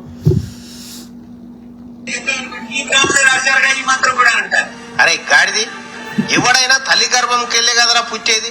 బ్రాహ్మణుడు ముఖంలోకెళ్ళి, క్షత్రియుడు భుజాలకేని, మా బీసీ ఎస్సీ ఎస్టీలంతా పాదాలకేని పుట్టినారు. ఎందుకురా ఈ పనివై మాటలు ఇంకెన్నొద్దులు చెప్తారా మాకు? ఓ నాగలు కట్టినోని నట్టు మీరు ఒక్క గుడికి పోయి వాడు చదివే మంత్రాన్ని, వాడు సంస్కృతం చెప్పేదాన్ని తెలుగులో ఏందో అర్థం మీరన్నా ఇప్పుడు అన్ని గూగుల్ ట్రాన్స్లేట్ లో వచ్చినాయి, అవన్నీ తీసుకొని ముందర పెట్టి మీరన్నా అనలైజ్ చేయండి. లేదు అంటే వాడిని ఎట్లన్నా మీరన్నా సంస్కృతం నేర్చుకోనైనా వాటిని తెలుగులో అర్థాలు తెలుసుకోండి. ఇక మీరు గుడికోరు, ఇక ఇట్లనే ఉంటాయి, ఇప్పుడు చెప్పినట్టే ఉంటాయి అన్ని. వాడు పెళ్లి మంత్రాలు చదవని, సావు మంత్రాలు చదవని, ఏదో ఉండని అలా బ్రాహ్మణుడు పైన ఉండాలి, వాడు ముక్కులకెళ్ళి వచ్చిండు, వీడిగా ఇదంతే. బ్రాహ్మణికి సేవ చేయాలి, బ్రాహ్మణికి ద్రవ్యం ఇవ్వాలి, బ్రాహ్మణికి గోవులు ఇవ్వాలి, బ్రాహ్మణికి చెత్త ఇవ్వాలి, ఇట్లనే ఉంటుంది చెత్త అంతా. అర్థమైందా? తట్టం మూసినోనివా, చెరువులు నింపినోనివా, ఏ పని చేయకుండా పెయ్యాల్చిపోకుండా ముచ్చట్లు చెప్పుకుంటా ఇంకెన్నొద్దులరా మా ప్రజలను భ్రమలలో మూస్తారు మీరు. ప్రజలారా, మనల్ని కులాలుగా విడగొట్టింది వీళ్ళే. మనం విడిపోకపోతే వీళ్ళు చేసిన ఇంకోటి ఏంటంటే వీళ్ళు చేసిన చెత్త అంతాని వీని మీద తీసుకోకుండా బ్రిటిష్ మీద నెట్టేస్తున్నాడు. బ్రిటిష్ వచ్చింది ఎప్పుడు? ఫస్ట్ వచ్చి వాళ్ళు వ్యాపారం చేయడానికి వచ్చిండ్రు, వాళ్ళు వ్యాపారమే చేసిండ్రు. ఓకే వాళ్ళు 1400 చిల్లర్లో ఎండింగ్ లో వచ్చారు, అంటే 15th centuryలో వచ్చారు. ఆ తర్వాత 1757 దాకా వాళ్ళు పరిపాలన చేయలేదు, వ్యాపారం చేసుకున్నారు. ఫస్ట్ పోర్చుగీస్ వచ్చిండు, తర్వాత డచ్ వాడు వచ్చిండు, తర్వాత ఫ్రెంచ్ వాడు వచ్చిండు, తర్వాత బ్రిటిష్ వాడు వచ్చాడు. బ్రిటిష్ వాడు లేట్ వచ్చాడు, 1600 చిల్లర్లో వచ్చాడు. ఓకే సో కాబట్టి వాడు బ్రిటిష్ వాడు వచ్చిన 1650-40 వచ్చినాక 1757 దాకా వాళ్ళు పరిపాలన చేయలేదు. ఇక్కడున్న రాజుల మధ్యలో ఒకడు ఫ్రెంచ్ వాడు తరఫు ఒక రాజుకు సాయం చేస్తే బ్యాక్ ఎండ్ లో ఉంటే వాళ్ళ వ్యాపారం కోసం వాళ్ళ సహాయం తీసుకున్నారు. వాళ్ళ వ్యాపారం కోసమే వచ్చారు, స్టార్టింగ్ లో పరిపాలన చేయడానికి రాలే. ఇంకా లాస్ట్కి ఏమైపోయిందంటే ఈ రాజులు వాళ్ళకి చెప్పినట్టు ఇంటలేరు అని ఇక వాళ్ళు మెల్లమెల్లగా మన లోపల ఉన్న అంతర్యుద్ధాలని ఇవన్నిటిని ఆసరాగా తీసుకొని వాళ్ళు అధికారం చేపట్టారు. కానీ వాళ్ళు 1400 చివరిలో పోర్చుగీస్ నుంచి స్టార్ట్ అయ్యి బ్రిటిష్ వాడు 1600 మధ్యలో 1640-50లో వచ్చినాక అప్పటి వరకు కూడా వాళ్ళు వ్యాపారమే చేసిండ్రు. అర్థమైందా? ప్లస్ పోర్చుగీస్ వాడు, డచ్ వాడు పరిపాలన చేయలేదు, ఫ్రెంచ్ వాడు కూడా చేయలేదు. ఓన్లీ బ్రిటిష్ వాడు, అది కూడా 1757 ప్లాసీ యుద్ధం, బక్సర్ యుద్ధం తర్వాత జరిగింది. అంతవరకు వాళ్ళు వ్యాపారం వేసారు. అంటే వాడు హార్డ్లీ పరిపాలించింది 1757 నుంచి 1947 అంటే ఇంచుమించు 200 సంవత్సరాలు వాళ్ళు పరిపాలన సాగించారు. కానీ మొత్తం భారతదేశాన్ని ఒకటేసారి పరిపాలన చేయలేదు. మొత్తం భారతదేశాన్ని అసలు పరిపాలన చేయలేదు. ఓన్లీ 2/3 భూమే పరిపాలించారు. ఏది ఆ 1757 నుంచి 1857 దాకా, సిపాయిల తిరుగుబాటు దాకా, లేకపోతే మొదటి స్వతంత్ర సంగ్రామం దాకా. ఓకే, ఆ 100 సంవత్సరాల్లో వాడు 2/3 భూమిని మాత్రమే వాడు లాక్కోగలిగాడు. మిగతా 1/3 భూమిని లాక్కుందామంటే దేశంలో ఉన్న రాజులందరూ కలిసి యుద్ధం చేస్తే ఇక బ్రిటిష్ రాణి ఈ యొక్క ఏమంటారు అసలుకే మోసం వస్తుందని గ్రహించి ఇక తీసుకోము భూమి అని చెప్పేయడం వల్ల ఆ మిగిలిన 1/3 భూమిలో 365 సంస్థానాలు అంటే ఈ రాజులు, లోకల్ రాజులు అట్టనే పరిపాలించారు. హైదరాబాద్ను ముస్లిం బ్రిటిష్ వాడు పరిపాలించలేదు, బికనేర్ని ముస్లిం వాడు పరిపాలించలే, అట్లా చాలా ఉన్నాయి. ఓకే, సో కాబట్టి ఓన్లీ 2/3 భూమిని మాత్రమే, ఆ 2/3 భూమిని కూడా ఏకకాలంలో తీసుకోలేదు. ఆంగ్లో కర్ణాటక యుద్ధాలైనాయి. కర్ణాటక అంటే ఇక్కడ మైసూరు. సో ఆంగ్లో యొక్క వాడు ముఖ్యంగా స్టార్టింగ్ లో వాడు ఫస్ట్ తీసుకున్నాయి 3. ఓకే, ఇక్కడ కలకత్తా, అక్కడ మద్రాసు, అక్కడ బొంబాయి. ఓకే, ఈ 3 స్టార్టింగ్ లో. తర్వాత ఆంగ్లో కర్ణాటక యుద్ధాలైనాయి, ఆంగ్లో మరాఠా యుద్ధాలైనాయి, ఆంగ్లో యొక్క ఏమంటారు ఈ పంజాబ్ యుద్ధాలైనాయి. అట్లా ఒక్కొక్కటి అయ్యి లాస్ట్ చివర్లో తీసుకుంది పంజాబ్. కాబట్టి అంటే దాని అర్థం ఏంది, వాడు హార్డ్లీ పరిపాలించింది అరౌండ్ 100 ఏళ్ళే. 2/3 భూమే పరిపాలించిండు, 100 నుంచి 120 వరకే. మిగతా అన్ని ఒక ఏకకాలంలో తీసుకోలేవాడు. కాబట్టి బ్రిటిష్ వాడు ఏడికెళ్ళి తెచ్చే, బ్రిటిష్ వాడిని బతిలాడుకొని కొట్లాడుకొని ఏది సతీ సామానం పోవాలని రాజా రామ్మోహన్ రాయ్, ఓకే, బ్రిటిష్ వాడు వచ్చే నాటికి భారతదేశంలో ఈ చెత్త ఎంత ఉంది. ఇప్పుడు ఈ పూలే గారు ఎవరు కొట్లాడు, బ్రిటిష్ న్యాయంలో కొట్లాడిండు కదా. అంబేద్కర్ గారు ఎవరు కొట్లాడు, బ్రిటిష్ న్యాయంలో కొట్లాడింది కదా. బ్రిటిష్ వాడు కదా అనేక చట్టాలు తెచ్చిండు ఈ యొక్క చెత్తని రూపుమాపడానికి. ఇది ఆడపిల్ల పుట్టంగానే ఆమె ఇది గొంతులో వడ్ల గింజేసి చంపేస్తారు. ఓకే, ఈ యొక్క పెద్ద పెద్ద రాజులు కన్స్ట్రక్షన్ చేస్తారు కదా, వాటికి రాజుకు చెత్త నింపి రాజు ద్వారా ఈ బీసీ ఎస్సీ ఎస్టీలకు చెందిన శూద్రులకు చెందిన వాళ్ళని బలిచ్చేవాడు. నరబళ్ళు వాడి రాసిన పుస్తకంలో ఉంది కదా, ఆ యొక్క అశ్వమేధ యాగం గుర్రాలని ఇది చేసేది వాడు రాసిన పుస్తకంలో ఉంది కదా. ఒక శాఖలైనేమో అన్నాడు అని చెప్పి భార్యను వదిలేసింది, వాడు రాసిన పుస్తకంలో ఉంది కదా. చంబూకుని చంపేయమని వాడు రాసిన పుస్తకంలో ఉంది కదా. ఏలు కట్ చేసి ఇమనేది వాడు రాసిన పుస్తకంలో ఉంది కదా. ఈ చెత్త అంతా ఇక వాడు రాసిన పుస్తకంలో ఉన్నాక బ్రిటిష్ వాడి ఆడికెళ్ళి తెచ్చే కులాలు. రథం గుంజేటోడు పరిపాలనకు పనికి రాడని చెప్పి కర్ణుని పక్కకు పెట్టుమని దుర్యోధన మీద ఫోర్స్ చేసేటువంటి ఇది ఎవడు చేసిండు? ఏ బాపనోడే? వీళ్ళ గురువులంతా బాపనోళ్ళే కదా. ద్రోణాచార్యుడు, కృపాచార్యుడు, ఇంకోచార్యుడు, ఆచార్యుడు, ఈచార్యుడు అంతా బాపనోడే కదా, ఆర్యబ్రాహ్మణుడే కదా. వశిష్ఠుడు, ఇంకోడు విశ్వామిత్రుడు వాడు క్షత్రియ నుంచి ఎదేయండి, కానీ మిగతా వాళ్ళందరూ బ్రాహ్మణ్సే కదా. సో వాడు రాసిన పుస్తకాలని వేదాలు, ఉపనిషత్తులు, రామాయణ మహాభారతంలో ఉంది కదా ఈ కులం పిచ్చి. మరి బ్రిటిష్ వాడు ఆడికి తెచ్చా వీడి చెత్తని కప్పిపుచ్చుకోవడానికి బ్రిటిష్ వాడిని బ్లేమ్ చేస్తున్నాడు. దొంగ ఆలోచించట్లేదు. కింద ఇడగొచ్చి ఇప్పటికి మన ఉసురు పుచ్చుకుంటూనే ఉన్నారు. మీరు ఒక్కటి గమనించుర్రి, పంచాంగం రాసేటోళ్ళు ఎవరు? ఈ బాపనోళ్లే. దాన్ని చదివేటోళ్ళు ఎవరు? ఈ బాపనోళ్లే. మనకు దోషం ఉన్నదని చెప్పేటోళ్ళు ఎవరు? ఈ బాపనోళ్లే. ఆ దోషానికి నివారణ చేసేది ఎవరు? మళ్ళా ఈ బాపనోళ్లే. పంచాంగంలో మన పాత్ర ఏమన్నా ఉన్నదా? ఇది ఎవరి బతుకుదేరు కోసం రాసుకున్న పంచాంగం చెప్పుర్రి. మనల్ని మనుషులుగా చూడని మన ధర్మ శాస్త్రం ఎట్లా గొప్పదైతుంది? మనకు సమాన హక్కులు ఇచ్చిన భారత రాజ్యాంగం కదా గొప్పది. అందుకే వీళ్ళ మోసాలకెళ్ళి బయటికి రాండ్రి, అసలైన భారతదేశం అప్పుడు నిర్మాణం అవుతుంది. అరే రాథోడ్, ఓకే, నువ్వు ఎట్లా బెదిరిస్తున్నావు? నీ బెదిరింపులకి తాటాకులకు సపోర్ట్ రావు. అరే లంబడోడా, నిన్ను ఉప్పు అమ్ముకోవడానికి వచ్చినావు, ఆడికి పంపించేదాకా మేము వదిలిపెట్టాం. ఓకే, అర్థమైందా? నువ్వు నాకు బెదిరించేటాడు ఆయన లంబడి కొడక. వాడు చూడండి, అని కామెంట్ చూడండి.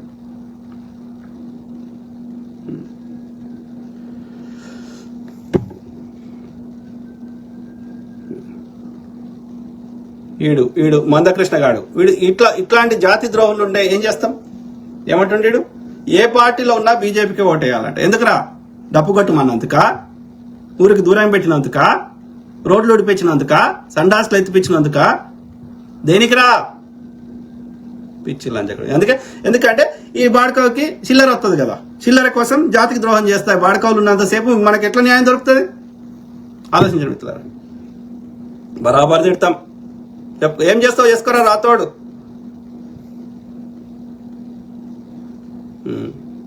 ఎవరు? వీరాస్వామి వడ్డీ. I'm your follower. Salute bro. Thank you brother. Sir I beg your mobile number. తప్పకుండా నాకు మెసేజ్ పెట్టు బ్రదర్. వీరాస్వామి వడ్డీ. ఓకే, నాకు మెసెంజర్లో. రాతోడు బాయ్ వాడు ఏమంటాడు? నీది ఏ కులం అన్న? నాది పద్మశాలి.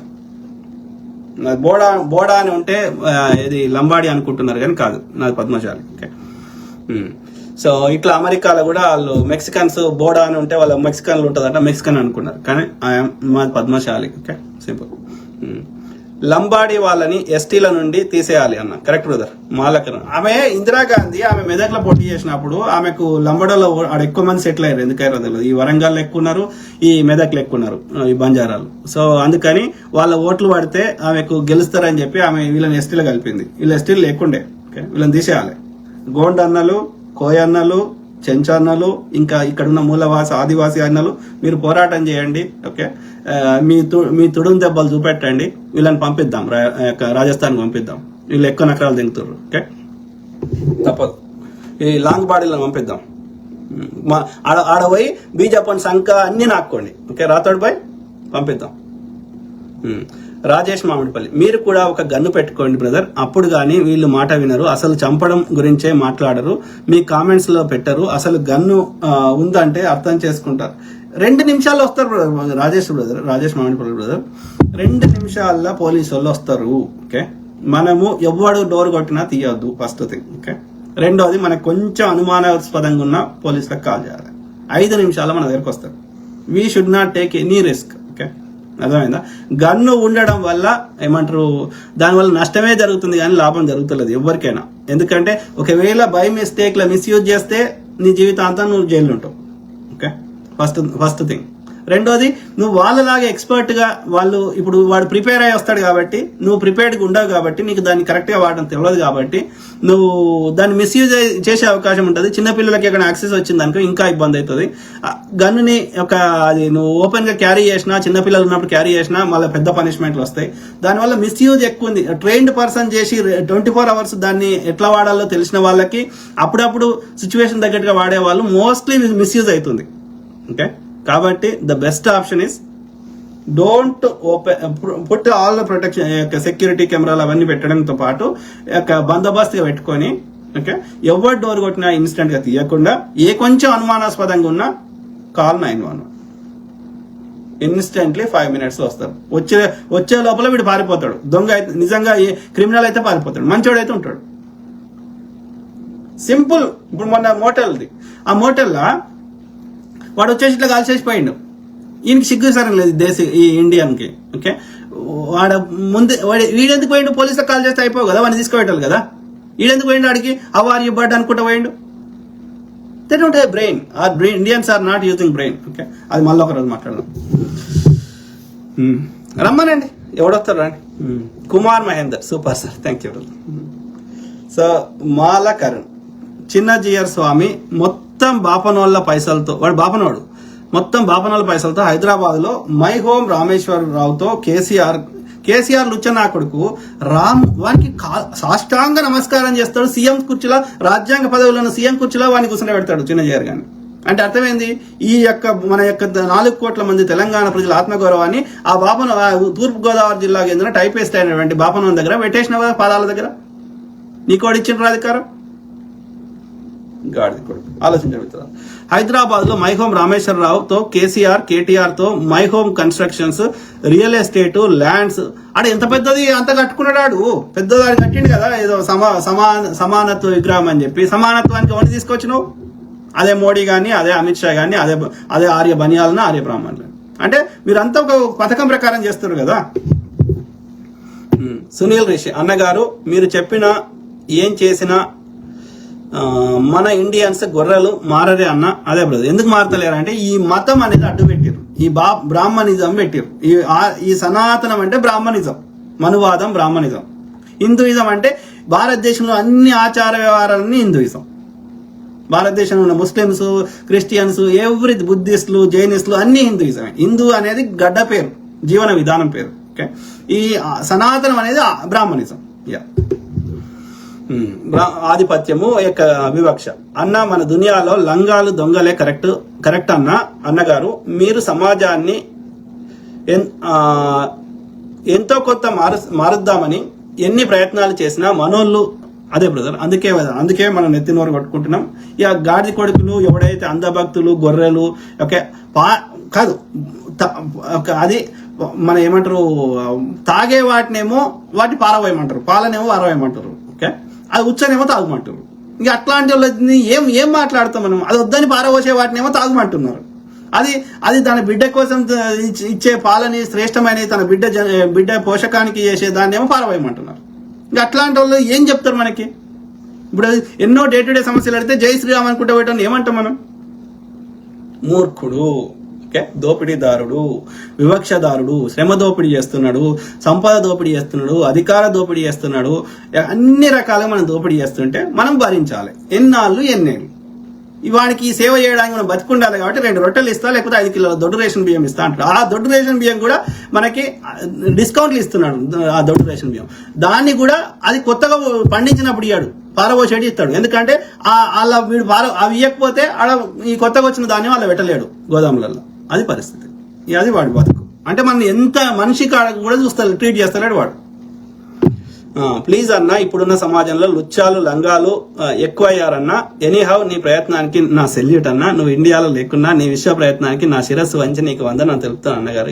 బ్రదర్ పేరు సునీల్ రిషి. తప్పకుండా బ్రదర్, ఇది నేను ఏమంటారు, okay, I'm trying my best, కానీ బట్ దీని ద్వారా ఒక్కరు ఇన్ఫ్లుయెన్స్ అయినా ఒక్కరు తమ దగ్గరనే ఉంచుకోరు. అట్లా తమలాగా 10 మందిని తయారు చేస్తారు. ఒక సమిష్టి మనం పోరాటం చేయడానికి, ప్రశ్నించడానికి అవకాశం ఉంటుంది. ఒక వ్యక్తి కొట్లాడితే మార్పు రాదు, కానీ ఒక సమాజం కొట్లాడితే మార్పు వచ్చే అవకాశం ఉంది. కాబట్టి నా శ్రమ వృధా కాదు. ఓకే, ఒక్కరు మారినా, ఒక్కరు కొట్లాడినా నా పెట్టిన ఎఫర్ట్ కి ఫలితం వస్తుంది. లేకపోతే నేను 7 సంవత్సరాల అవతల నన్ను ఎంతమంది ఎట్లా ఫాలో అవుతున్నారు, లేకపోతే ఎంతమంది గుర్తుపడుతున్నారు, నా శ్రమను ఎట్లా గుర్తిస్తున్నారు అంటే సంహౌ మనం చెప్పాలనుకున్న మెసేజ్ చేరే వాళ్ళకి చేరుతున్నది. మార్పు వేల సంవత్సరాల నుంచి అణిచివేయబడ్డ బానిసత్వ మైండ్ సెట్ ఉన్న మైండ్ సెట్లని వీడి బానిస మైండ్ సెట్, వాడి ఆధిపత్య మనువాద మైండ్ సెట్, ఈ 2 బ్రెయిన్లు మారడానికి టైం పడుతున్నది. సో అందులో ఈ every effort is counting towards it. So కాబట్టి నా శ్రమ 1% కూడా వృధా కావట్లేదు. కాకపోతే టైం పడుతుంది. వేల సంవత్సరాల మైండ్ ఆలోచన విధానం చెత్త ఒక సింపుల్ గా ఒక 2 ఏళ్ళు, 3 ఏళ్ళు, 5, 10 ఏళ్ళ పొమ్మంటే పోతుందా? వస్తుంది. మార్పు మెల్లమెల్లగా అయినా వస్తుంది. ఇంకా కష్టపడితే, ఇంకా గట్టి కొట్లాడితే ఇంకా తొందర వస్తుంది. సింపుల్. సో కాబట్టి కష్టపడదాం. Thank you brother. తెలంగాణలో మీ ఊరు ఎక్కడ? రాతోడు బాయ్. ఏం చేస్తావు చేయరా బాయ్? మా ఊరు సిద్దిపేట. ఓకే, సిద్దిపేట అంటే కేసీఆర్, హరీష్ రావు ఉన్నాడు అది. రాతోడు భాయ్, కులం పేరుతో తిడితే అమెరికా వచ్చి సంపేరా లంజా కొడక బరాబర్ తిడతాం. ఎవడ్రా కులం పేరు పెట్టింది? ఎవడ్రా వర్ణ వ్యవస్థ పెట్టి? నేను కాదు కదా.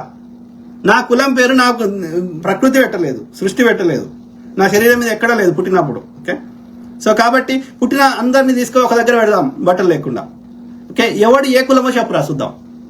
మరి నా కులాన్ని అంటగట్టింది ఎవడు? నాకు మా నాయన కంట కట్టింది ఎవడు? మా తాత కంట కట్టింది ఎవడు? ఈ కులమోడు ఈ వృత్తే చేసుకొని బతకాలని చెప్తున్నాడు ఎవడు? ఇప్పుడు వీడియోలతో చదువు పెట్టా కదా. మనధర్మ శాస్త్రాన్ని రాసింది ఎవడు? ఈ కులాలు పోకూడదని చెప్తున్న లంచ కొడుకోడు చూపెట్టినా కదా. వీడు బ్రహ్మ ముక్కులకేళ్ళు వచ్చినవాడు, వీడు ముడిలకేళ్ళు వచ్చినాడు అని చెప్తున్నాడు. నేను కాదు కదా.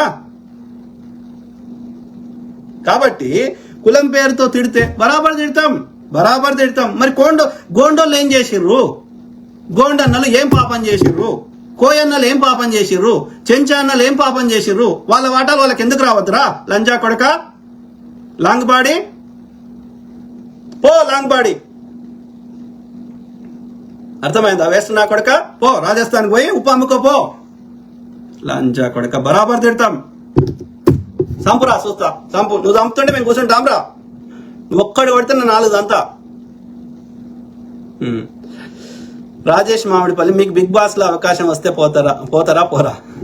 ఇండియాలో ఉంటే ఆలోచిస్తారు కదా, అమెరికా నుంచి నేనైతే పోను, ఎందుకంటే నా పిల్లలు ఇదంతా ఉంది. కానీ ఒకవేళ ఇండియాలో ఉంటే ఆలోచిస్తా బిగ్ బాస్ అనేది.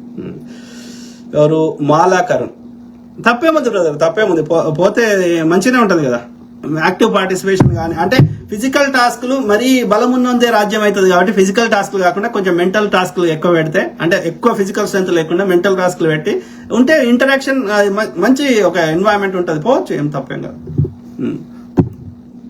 మాలకరం, మందకృష్ణ మాదిగకి రిజర్వేషన్ ఇచ్చిన అంబేద్కర్ శత్రువు అంటరాని వాడి అలాగా చేసినావు ఈ బీజేపీ. ఏం లేదు బ్రదర్, దీన్నే బానిస మెంటాలిటీ అంటారు. అగ్రకులం వాడు జర 4 పైసలు ఇచ్చినా, లేకపోతే చిల్లర ఇచ్చినా, లేకపోతే హగ్గు చేసుకున్నా, వీడన్ని వీని గోచిపట్ట కూడా వానికి ఇవ్వడానికి సిద్ధంగా ఉంటాడు. ఎందుకంటే వీని మైండ్ సెట్ ఈ బానిస మెంటాలిటీ నుంచి బయటకు వస్తలేదు. ఇది అయితే చిల్లరనే ఇప్పుడు సోకాల్డ్ అగ్రకులాలలో వాళ్ళు దొంగతనం చేసినా, దోపిడీ చేసినా పెద్ద లెవెల్లో చేస్తారు. 1000 కోట్లు 100 ఎకరాలు ఇట్లా చేస్తారు. వీడి చిల్లర కమ్ముడు పోతాడు ఈ గాడిద కొడుకు. అంటే అర్థమైంది, వీడికి బానిస మెంటాలిటీ నుంచి బయటకు వస్తలేరు. అందులో బెస్ట్ ఎగ్జాంపుల్స్ ఈ మందకృష్ణ, అట్లనే ఈ యొక్క ఆర్ కృష్ణయ్య. వాడొక ఎంపీ పదవి ఇచ్చినా, లేకపోతే వాడు చిల్లర ఇచ్చినా, లేకపోతే వాడు హగ్గు ఇచ్చినా, వీడు అన్ని గోచిబట్టతో సహా ఇచ్చేస్తాడు. మన జాతి గౌరవాన్ని అన్ని తీసుకొని వాని కాళ్ళ దగ్గర పెడతాడు. ఇట్లాంటి వాళ్ళు ఉన్నంతసేపు, వెన్నుముక్క లేని గాడిద కొడుకున్నంతసేపు మన యొక్క చట్టాలు, మనకి న్యాయం దొరకదు. వాని కింద బానిస లెక్కనే బతకాలి. అందుకే హనుమంతుడిని వాడు చాలా పైన చూపెడతాడు. ఎందుకంటే హనుమంతుడు వాడి రాముడికి లేని శక్తిని, రాముడు కొట్లాడే శక్తి లేదు కాబట్టి, ఆ రాముడు కొట్లాడడానికి ఒక సామాన్యుడు, ఆయనకి ఎలాంటి శక్తులు లేవు, శక్తియుక్తులు లేవు, అద్భుత శక్తులు లేవు కాబట్టి, ఆయన కొట్లాడే శక్తి లేదు కాబట్టి, వీళ్ళ మీద డిపెండెంట్ అయింది కాబట్టి, మీరందరూ మాకు హనుమంతుని లెక్క దాసోహం చేస్తే మేము రాజ్యం వెళ్తాం. అందుకని హనుమంతుని గొప్ప చూపెడతాడు. ఎందుకంటే హనుమంతుడు చేసినట్టు మనం అందరం చేయాలని ఈ ఆర్యులకి సేవ. అది కుట్ర. అర్థమైందా? సో ఈ వానరుల యొక్క భార్యలేమో నార్మల్ మూతులు ఉంటాయి, మీరు వాళ్ళ తోకలు ఉన్నాయి. కానీ ఈ మగవాళ్ళ వానరులకు మాత్రం తోకలు ఉంటాయి, మూతులు ఉంటాయా?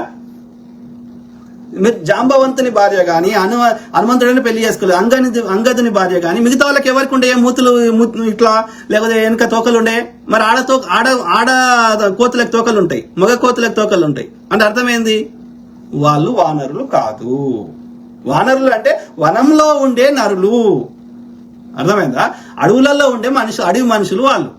కర్ణాటక ప్రాంతంలో, ఈ హంపి ప్రాంతంలో, ఈ కిష్కింద ప్రాంతంలో ఉండేటువంటి అడవి మనుషులు వాళ్ళు.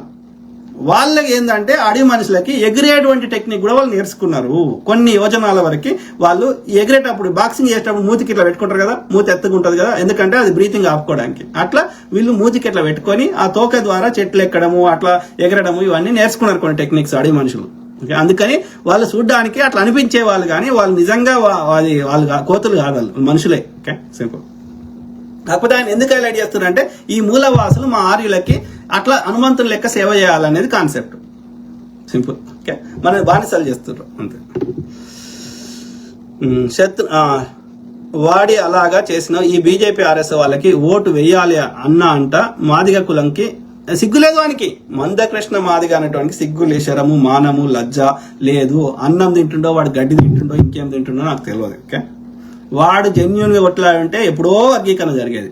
వాడు ఎప్పుడు చూసినా చిల్లర బతికే తప్ప ఏం చేసుకుంటాడో నాకు తెలియదు తప్ప. ఓకే, వాడు జెన్యున్ గా కొట్లాడుంటే ఏ పార్టీలో ఉన్నా బీజేపీ పోటీ అవ్వాలంటే ఎందుకు వేయాలో చెప్పండి.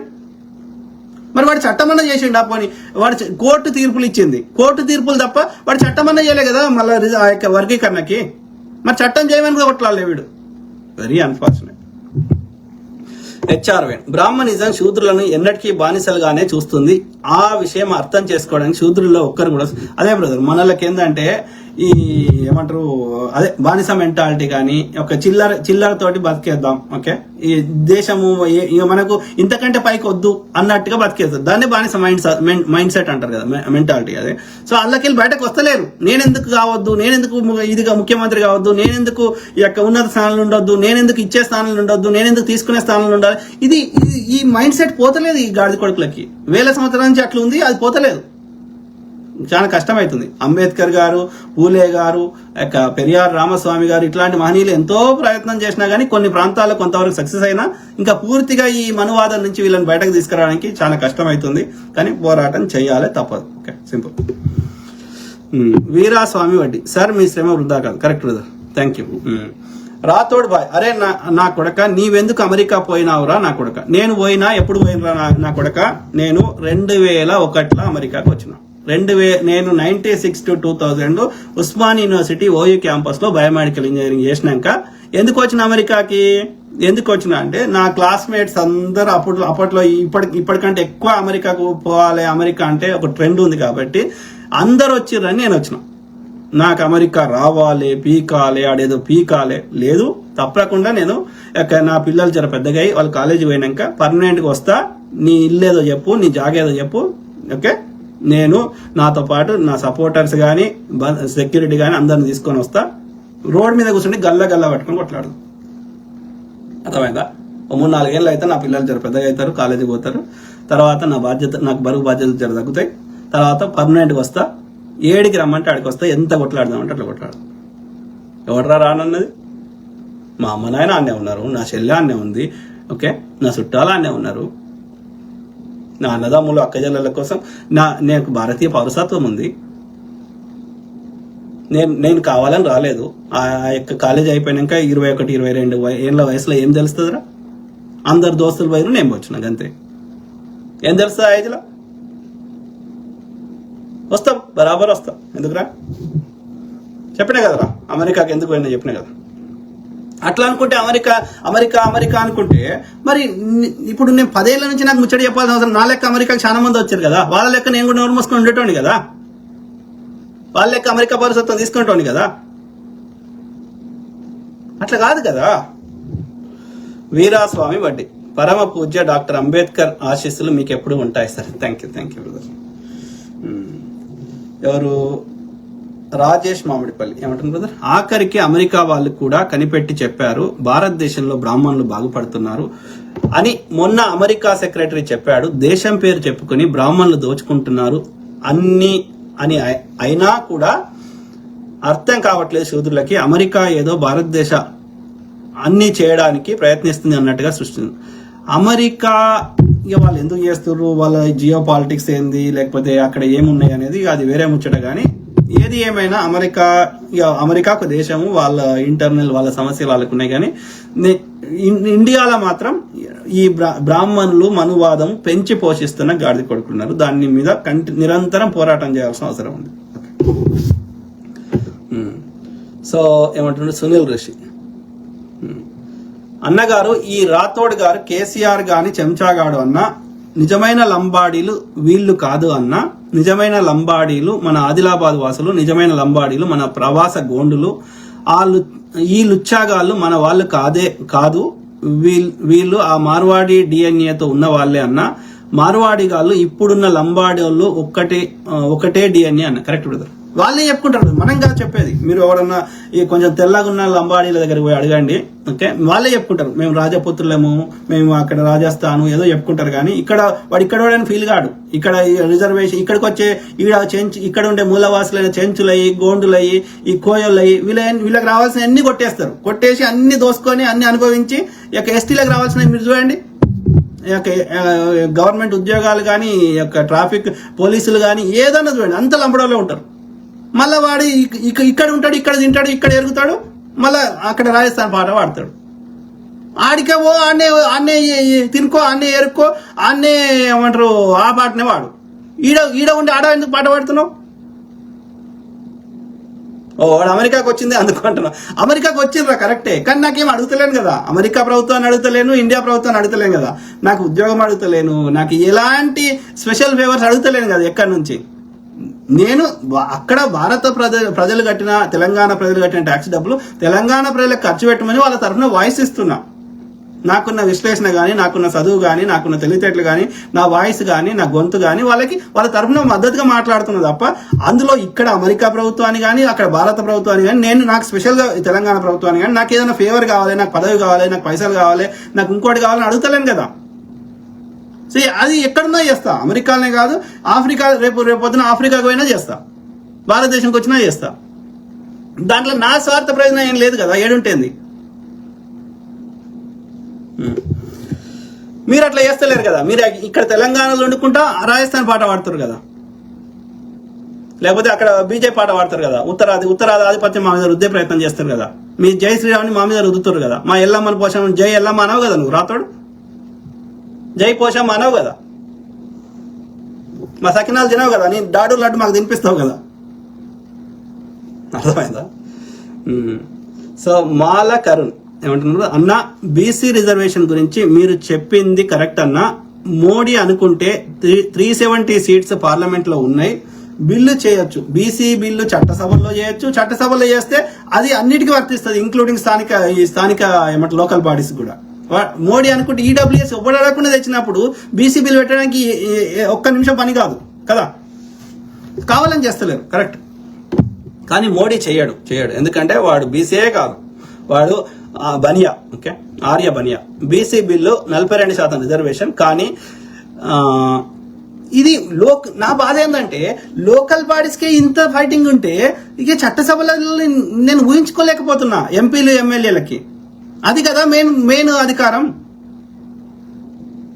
ఇక హైకోర్టు జడ్జిలు, సుప్రీంకోర్టు జడ్జి మీదనే చెప్పులు వేసే స్థాయికి దిగజారిందంటే ఆ జడ్జి స్థానంలో బాబనోడు ఉంటే వేస్తాడా వీడు? ఆలోచించాను ఇట్లా. ఒక బాపనోడి మీద ఉచ్చబోసిండాడు గిరిజన్ మీద అక్కడెక్కడ మధ్యప్రదేశ్ లో. ఇక దళితుల మీద అయితే లెక్కలేని అకృత్యాలు. మరి ఎందుకు అగ్రకులాల బాపనోడి మీద జరగాలి కదా, జరిగితే ఎన్కౌంటర్లు అయితే. అంటే అర్థం ఏంటి? అధికారాలు వాళ్ళ దగ్గర ఉన్నాయి, సిస్టమేటిక్ గా డిస్క్రిమినేషన్ జరుగుతుంది, సింపుల్. పోలీసుడు వాడోడే ఉంటాడు, జడ్జి వాళ్ళోడే ఉంటాడు, ఎమ్మెల్యేలు వాళ్ళే ఉంటారు, ఎంపీలు వాళ్ళే ఉంటారు, పైసలు వాళ్ళ దగ్గరనే ఉంటాయి, భూములు వాళ్ళ దగ్గరనే ఉంటాయి. నిరంతరం మనని సంపుడే. ఇలా మొన్న ఆపరేషన్ కగారు మీద వాళ్ళ చంపిన వాళ్ళు అందరూ ఎవరు బీసీ ఎస్సీ ఎస్టీలు కదా, వాళ్ళ ఒక్క బాబనాడు ఉన్నాడా? Very unfortunate. ఆర్య బనియా లేడు, ఆర్య బ్రాహ్మణులు దోసుకున్నట్లు ఉన్నారు. మళ్ళా ట్యాక్సులు కట్టట్లా మనం ఉన్నాము, శ్రమ ఇచ్చట్లా మనం ఉన్నాము, మధు పని చేసట్లా దోసుకున్నట్లు వాళ్ళు ఉన్నారు. ఇక్కడ భూ ఖనిజాలు, భూమి, ఎవ్రీథింగ్, బడ్జెట్లు. Very unfortunate. కానీ ఇదే బీసీలు హిందూ అనేది ఇక్కడ మూలవాసులది. సనాతనం ఆర్యం అనేది, ఆ బ్రాహ్మణిజం అనేది వారి చెత్త. వీడికి అర్థమైతే ఎడ్డినా కొడుకులకి, ఇక్కడ ఉన్న వాళ్ళకి చెప్పిద్దాం, అర్థం చెప్పిద్దాం. రాతోడు టాలెంట్ ఉందనే కదరా అమెరికా వెళ్ళావు, మేము మా టాలెంట్ తోనే పైకి వస్తున్నాం, ఎవరిది లాక్కోలేదురా. ఓకే, ఈ రాతోడు అంటున్నాడు. మరి లాక్కోకపోతే ఎస్టీ వర్గీకరణ చేద్దాం, లంబాడీలను ఎస్టీలకు వెళ్ళి రిమూవ్ చేద్దాం. మీరు ఇక్కడ మూలవాసులు కాదు కదా, మీరు అగ్రకులం కదా, మీరు రాతోడులు కదా, మీరు ఏమంటారు, మీరు ఆయన పేరేంది ప్రతాప్ ఉండే కదా, సో వాళ్ళ వంశస్థులు కదా, మీరు రాజపుత్రులు కదా. వెళ్ళిపోండి, ఆడనే ఉప్పు అమ్ముకోండి, లేకపోతే ఆడ రాజ్యం వెళ్ళుకోండి, లేకపోతే మిమ్మల్ని ఎస్టీ రిజర్వేషన్ తొలగిస్తాము. ఓకే, మిగిలిన వాళ్ళకి ఎస్టీ వర్గీకరణ చేస్తాం. ఉండండి, మీరు ఫిజికల్గా వెళ్ళిపోమంటలే మేము. మీరు ఇక్కడ రావాల్సిన వాళ్ళకి రాణిస్తలేరు కదా, అది మోసం చేస్తున్నారు. అందుకని మీరు ఎస్టీ రిజర్వేషన్లకి తీసేస్తాం అంతే, లంబాడీలను. మీరు ఉండండి, మీ టాలెంట్ ఎంత చూపెడతారో ఉండండి, ఎవడొద్దన్నాడు, మేము బొమ్మట్లేం కదా. ఎవరు? వీరాస్వామి వడ్డీ. వాస్తవాన్ని ప్రచారం చేస్తున్న మీపై అవగాహన లేని అగ్రవర్ణాల చెంచాల బోకులు వాళ్ళు తిట్టిపిస్తారు. చిల్లరకు అమ్ముడు ఈ గాడిద కొడుకులు వాళ్ళతోటి వాళ్ళు చిల్లర ఇస్తే వీడు తాగి వరుతుంటాడు అంతే. ఎవరు? ఈ రాతోడు లాంటి. వాస్తవాన్ని ప్రచారం చేస్తున్న మీపై అవగాహన లేని అగ్రవర్ణ చెంచాల బోకుల మాటలు పెద్దగా పట్టించుకోకండి సార్. నిజమైన నాలాంటి అంబేద్కర్ వారసులు ఎంతో మంది ఉన్నారు. Correct brother. వీరాస్వామి వడ్డీ. ఐఎమ్ వెరీ థ్యాంక్ఫుల్ టు నా యొక్క ఏమంటారు గుడ్ ఇంటెన్షన్ ని అర్థం చేసుకుని నాకు మద్దతు ఇస్తున్నటువంటి నా అన్నలు, తమ్ముళ్ళు, అక్కలు, చెల్లెళ్ళు, మిత్రులు అందరికీ కృతజ్ఞతలు. Very thankful. ఓకే, ఎందుకంటే ఇది సమిష్టి కృషి, నేను ఒక్కరిని చేయలేను. మీకు అవగాహన చేయించవడాకే నేను చేయగలుగుతా, కానీ గ్రౌండ్ లో ఉండి పోరాటం చేయాల్సింది మనందరం. ఓకే, ఎవడ్రా రాజస్థాన్ పాట పాడుతుంది, నువ్వు అమెరికాలో ఉంటూ భారత్ అని చెప్పుకోవడం లేదా? నేను ఏం చెప్పుకున్నా? నాకేమైనా స్పెషల్ ఫేవర్స్ అడిగినా? అడగలే కదా.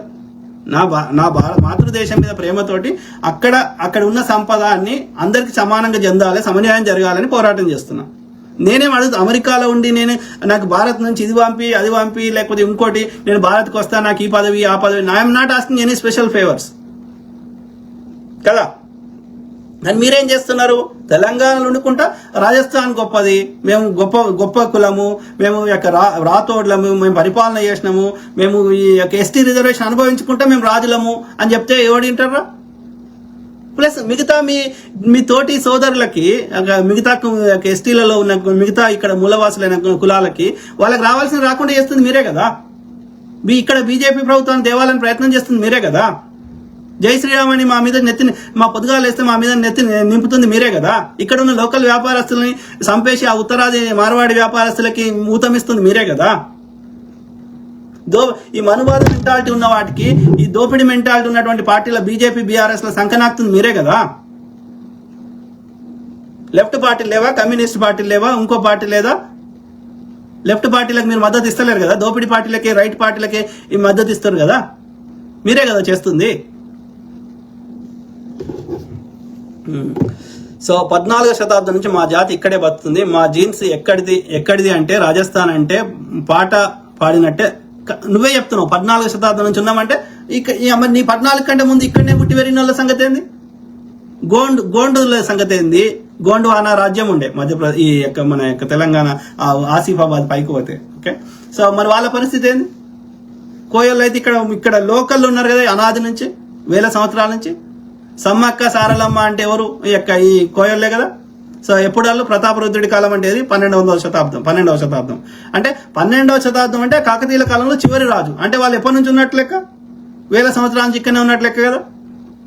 కాకతీయుల కంటే ముందు చాళుక్యుల కంటే ముందు రాష్ట్రకూటుల కంటే ముందు బాదామి చాళుక్యులు, అంతకంటే ముందు ఇంకా ముందు విష్ణుకుండిన్లు, ఇక్ష్వాకులు, అంతకుముందు పోతే శాతవాహనులు. అంటే అనాది నుంచి వేల సంవత్సరాల నుంచి ఉన్నారు కదా వాళ్ళు, మౌర్యులు. మరి నువ్వే చెప్తున్నావు, ఇప్పుడు నువ్వు చెప్పిందే చెప్తున్నావు 14వ శతాబ్దం అని. మరి నీకంటే ముందు ఉన్న సంగతి ఏంది? మార్క్ గురుసింగ. విచిత్రం ఏమిటంటే బ్రిటిష్ వాళ్ళు గ్రామ నౌకలకి డబ్బు రూపంలో ఇవ్వడం మొదలు పెట్టాక ఈ ఇనాములో ఎక్కువ భాగం కారణాల కింద భూస్వాముల కింద సొంత ఆస్తిగా మిగిలిపోయాయి. భూమి మీద జరిగిన విచిత్ర నాటకం అదే బ్రదర్. ఎవరైనా రాజులైనా ఎవరైనా ఆ భూములను పేదోళ్ళకి పంచిపెట్టమంటే ఈ భూమిని కొలుసుడు, ఈ యొక్క భూ రికార్డులు మెయింటైన్ చేసేటువంటి ఈ కరణాలు, మున్సబులు, యొక్క పటేళ్లు, పట్వారీలు వీళ్ళందరూ ఏం చేశారంటే ఆ పేదవాళ్ళకి పంచిపెట్టమన్న భూమిని వాళ్ళని పేద సామాన్యులని, బీసీ ఎస్సీ ఎస్టీలని అక్కడ ఏమంటారు లేబర్ గా వెట్టి చాకరీ చేయించుకుంటూ ఆ భూములన్నీ వీళ్ళ పేరు మీద రాసుకున్నారు. ఓకే, అక్కడ ఆ పాలకులకి ఆ గ్రామీణ ప్రాంతాల్లో పట్టు లేదు. సో వీళ్ళు ఎందుకంటే వీళ్ళ అవసరం ఎందుకు వచ్చింది వాళ్ళకంటే ఈ రైతులని యుద్ధ సమయంలో వాళ్ళని ఆర్మీకి వాడుకోవడానికి వీళ్ళు మధ్యవర్తులుగా ఉండేవారు. ఈ గ్రామాల్లో ఉన్నటువంటి రైతులని యుద్ధ సమయంలో యుద్ధానికి కోసం పంపించేవాళ్ళు వీళ్ళు. అందుకని వాళ్ళు యుద్ధంలో సాయం చేసినందుకు ఈ భూముల మీద వచ్చే ట్యాక్స్ ని మీరు మాకు వసూలు చేసి ఇవ్వండి, అందులో కొంత మీరు తీసుకోండి, కొంత మాకు ఇవ్వండి అని చెప్పి ఈ రాజులు చెప్పేవాళ్ళు. నేను అనేది బ్రిటిష్ అనుకంటే ముందు చెప్తున్నా. సో ఆ విధంగా ఉంటే ఏం చేశారంటే వీళ్ళ కుట్ర ప్రకారం ఆ భూములని వీళ్ళే సొంతంగా చేసేసుకున్నారు. ఈ ట్యాక్స్ వసూలు చేసేటోళ్ళు కానీ లేకపోతే అప్పుడు ట్యాక్స్ ఏముండేది? భూమే ఉండేది, భూమి మీద వచ్చే ఆదాయమే. ఓకే, సో ఈ భూమి మీద వచ్చే ట్యాక్స్ ఈ ట్యాక్స్ వసూలు చేసేటోళ్ళు పట్టేలు పట్టారంటే అదే. లేదు అంటే ఈ భూ రికార్డులు మెయింటైన్ ఇప్పటికే లేదు కదా, అన్ని కాగితం మీద రాసేటోళ్ళు కదా. సో ఈ భూ రికార్డులు మెయింటైన్ చేసేటోళ్ళు వీళ్ళిద్దరు కలిసి ఈ భూమిని వాళ్ళే మింగేసారు. అప్పుడు అక్కడున్న రాజులు ఏం చేయలేరు, వీళ్ళ సహాయం లేకపోతే రాజు గెలవలేడు. కాబట్టి ఎప్పుడైనా శత్రు దేశం ఎప్పుడైనా దండయాత్ర చేయొచ్చు. కాబట్టి వీళ్ళు చెప్పినట్టు ఈనాల్సి వచ్చేది. వీడు రాసుకున్నా ఆయన ఏమనేటోడు కాదు, ఎందుకంటే నాకు ట్యాక్స్ వసూలు చేసి కట్టిస్తుండే కదా అని. ఇక్కడ నష్టపోయింది ఎవరు? ఆ శ్రమ దోపిడీ చేసి వెట్టి చాకరీ చేసి ఆ శూద్రులు. వాళ్ళు కష్టపడి వాళ్ళు వెట్టి చాకరీ చేసుకొని నష్టపోయారు. ఆ సుఖాలు అనుభవించింది అక్కడ ఉన్న భూస్వాములు, అట్లనే ఈ యొక్క రాజు గాని రాజ కుటుంబాలు గాని. సో అట్లా జరిగింది. కానీ రాజులు ఇనీషియల్ గా చేయలే, అట్లా అందరికి వంచిపెట్టమని చెప్పారు. కానీ రాజు నిస్సహాయ స్థితి, రాజు ఏమి చేయలేని పరిస్థితి. అబ్యూజ్ చేసింది ఎవరు? భూస్వాములు నథింగ్ బట్ ఇప్పుడున్న అగ్రకులాలు. సింపుల్. Correct brother, correct. మోసం రాథోడ్ బాయ్ లంబాడీల్లో 4 అంశాలు ఉన్నాయి, అవి తెలుసుకో ముందు. జాదవ్, రాథోడ్, చౌహాన్, పవార్, వీళ్ళందరూ ఇట్లా ముఖ్యంగా ఈ చౌహాన్ రాథోడ్లు అయితే గొప్ప చెప్పుకుంటారు. పవార్ అండ్ జాదవ్లు అంత చెప్పుకోరు, కానీ ఈ రాథోడ్ అండ్ చౌహాన్లు అయితే మేము రాజపుత్రులము, మేము ఇది అదని ఎక్కువ చెప్పుకుంటారు. సో రాథోడ్ గోండ్ కోయ వాళ్ళు 17వ శతాబ్దం నుంచి ఉన్నారు. అంటే ఎక్కడి నుంచి వచ్చి గోండ్వాన రాజ్యం ఉండే. ఇప్పుడు మధ్యప్రదేశ్ ప్రాంతం అంటే మన యొక్క ఈ ఆసిఫాబాద్ పైకి పోతే అది గోండ్వాన రాజ్యం. కాబట్టి గోండులు ఎప్పటి నుంచో ఉన్నారు, కోయలు కూడా ఎప్పటి నుంచో ఉన్నారు. 17వ శతాబ్దం అంటావు, మరి చెప్పు, మరి ఎక్కడి నుంచి వచ్చారు చెప్పు కోయలు. సో గోండ్వాన రాజ్యం ఎక్కడ ఉందో తెలుసా? ఎక్కడ ఉండే? మధ్యప్రదేశ్లో ఉండే. మధ్యప్రదేశ్ కూడా మన యొక్క నిజాం కిందనే ఉండే. బేరార్ ప్రాంతము ఇదంతా ఉండే. 56 దాకా కూడా ఇప్పుడు 5 మొత్తం 16 జిల్లాలు ఉండే హైదరాబాద్ లో. ఓకే, సో అందులో ఇప్పుడు 8 మాత్రమే, 8ని 23 చేసిండ్రు, అది వేరే ముచ్చట. కానీ 8 మాత్రమే తెలంగాణలో ఉన్నాయి.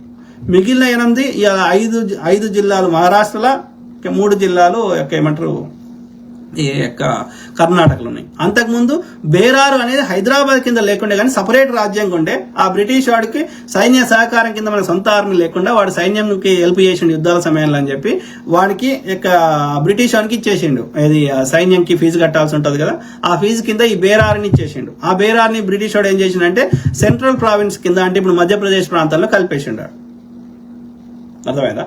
సో అదొక పెద్ద కుట్ర చేసిండాడు బ్రిటిష్ వాడు. నీ సొంత ఆర్మీ ఉండొద్దనే కండిషన్ పెట్టి ఈ ఆర్మీని మనకి సహాయం చేసి మొత్తం భూమి లాక్కున్నాడు అన్ని రాజ్యాల నుంచి. అదొక పెద్ద కుట్ర. ఓకే, సో అట్లా కానీ విధి లేని పరిస్థితి, వాడిని ఎదిరించే శక్తి లేక ఈ ఈ భూములు ఇచ్చుకుంటా వానికి అట్లా వాడు భూమిని గుంజేసుకున్నాడు అన్నట్టు, పిచ్చి పిచ్చి చట్టాలు తెచ్చి. అట్లనే చేద్దామని ఈ లార్డ్ డల్ హౌస్ అనేటోడు, ఆ యొక్క east India company governor general గాడు అయినటువంటి వాడు ఇది ఒక చట్టం తెచ్చిండు. ఎవరికైతే సొంత పిల్లలు ఉండరో, ఓకే, వాళ్ళు పరిపాలన చేయడానికి అర్హత ఉండదు, మేము వాళ్ళ భూమి గుంజుకుంటామని. సో అప్పుడు ఈ 1857 సిపాయిల తిరుగుబాటు వచ్చింది. ఆ తర్వాత ఇది అర్థమైపోయి బ్రిటిష్ రాణి ఏం చేసిందంటే ఆ ఈస్ట్ ఇండియా కంపెనీ రద్దు చేసి ఆమెనే డైరెక్ట్ గా తన యొక్క బ్రిటిష్ రాజ్యంలో కలుపుకుంది 57 సిపాయిల తిరుగుబాటు తర్వాత. అప్పుడు కొత్త చట్టం ఇండియా యాక్ట్ తెచ్చి ఆ విధంగా ఇక నుంచి మేము మీ భూమి తీసుకోము, మీరే పరిపాలించుకోండి, కానీ కొన్ని కండిషన్స్ ఉన్నాయి, మీరు సొంతంగా మీ ఆర్మీ ఉండొద్దు, ఎవరు ఆయుధాలు పట్టుకోవద్దు అని చెప్పి ఇండియన్ పోలీస్ ఫోర్స్ ఇట్లా అనేకం వచ్చినాయి. అంటే ఇండైరెక్ట్ గా పరిపాలించారు, డైరెక్ట్ కాకుండా. సో గోండ్వానా రాజ్యం అనేది మధ్యప్రదేశ్ లో ఉండే, సెంట్రల్ ప్రావిన్స్ లో ఉండే. అది బేరారు ఈ ప్రాంతంలో ఉండే. దాన్ని ఒకనకప్పుడు ఈ మన యొక్క హైదరాబాద్ గోల్కొండ కుతుబ్ షాహీలు గాని అసఫ్ జాహీలు గాని నిజాములు గాని పరిపాలించారు.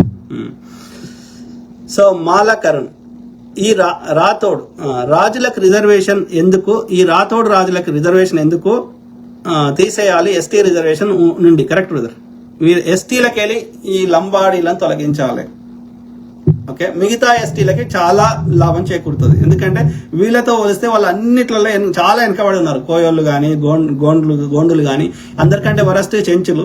సో వాళ్ళకి ఎస్టీలకు రావాల్సిన ఫలితాలు వాళ్ళకి రావాలంటే ఎస్టీ జాబితా నుంచి ఈ యొక్క అగ్రకులంగా ఉన్నటువంటి ఈ లంబాడీలను తొలగిస్తే సమన్యాయం దొరుకుతుంది. సింపుల్. అట్లనే బీసీల నుంచి 300 కాపులను తొలగిస్తే బీసీలకు కూడా చాలా న్యాయం జరుగుతుంది. సునీల్ రిషి అన్నగారు, ఒక్క సుప్రీంకోర్టు జడ్జికే భద్రత లేదే, ఇంకా ఎవరికి ఉంటదా చెప్పే ఇండియాలో సామాన్య ప్రజలకు నిజమైన న్యాయం దొరకదు. అదే బ్రదర్, సుప్రీంకోర్టు న్యాయమూర్తి 1, 2 మరి చట్టం ఏముందో నాకు తెలియదు. ఈ సుప్రీంకోర్టు న్యాయమూర్తిగా లేకపోతే జడ్జిగా ఎవరైతే పనిచేసిందో వాళ్ళు రిటైర్ అయినా కూడా 5 ఏళ్ళలో 10 ఏళ్ళలో వాళ్ళ ఏమంటారు, వాళ్ళు ఎప్పటి వరకు సేఫ్ గా లేదు అనిపిస్తే వాళ్ళకి స్పెషల్ ప్రొటెక్షన్ ఆఫ్టర్ రిటైర్ అయినా కూడా 5 to 10 years వాళ్ళకి ఇవ్వాల్సిన అవసరం ఉంది జడ్జిలకి. ఓకే, ఎందుకంటే వాళ్ళు ఏదో న్యాయం కరెక్ట్ ఏదనిపించిందో ఆ తీర్పు ఇచ్చినాక మళ్ళీ రేపు పొద్దున రిటైర్ అయినా కూడా వాళ్ళ మీద దాడులు చేయాలని నమ్మకమైంది. సో అదొకటి చేయాల్సిన అవసరం ఉంది. రెండోది, ఇప్పుడు ఆయన మీద ఇట్లా తీర్పిస్తే, ఆయన మీద ఇట్లా చెప్పిసిరేస్తే వీడిని ఒక 10 ఏళ్ళలో 20 ఏళ్ళలో జైలు శిక్ష పంపిమని శిక్ష చేసేది ఉండే ఐడియల్ గా. ఆయనకు అధికారం ఉంది, మరి ఆయన ఎందుకు వాడుకుంటలేడు అనేది నా క్వశ్చన్ మార్క్. ఎవరు గవాయి గారు. అంటే ఉన్నదిగా అది అంగీకరించాల్సిన విషయం. మనకి మనువాద మైండ్ సెట్ ఉన్నది. మనకే బీసీ శూద్రులకేమో మనువాద మైండ్ సెట్, ఇది బానిసత్వ మైండ్ సెట్ ఉంది. ఈ సోకాల్డ్ అగ్రకులం ముఖ్యంగా బ్రాహ్మణులకి మనువాద మైండ్ సెట్ ఉంది. మన మీద చెప్పేసి రేయడం మనకి పెద్ద అసలు 1% కూడా వానికి తప్పు అనిపిస్తలేదు. వాడు ఇంకా సమర్థించుకుంటున్నాడు. అదే ఇంకో బ్రాహ్మణ్ మీద ఏమని, ఒకవేళ బై మిస్టేక్ దళితుడో ఒక బీసీఓ ఒక ఎస్సీఓ ఎస్టీఓ ఒక బ్రాహ్మణ్ మీద విసిరేసిన అనుకో, ఎన్కౌంటర్లే, యుద్ధాలే. Same thing. ఈడబ్ల్యూఎస్ ఎవడు అడగకుండా తెచ్చిండు. ఈ బీసీ అడిగితే ఇప్పుడు యుద్ధం చేస్తున్నారు. మీరు వేస్ట్ కావాలని తిడుతున్నారు.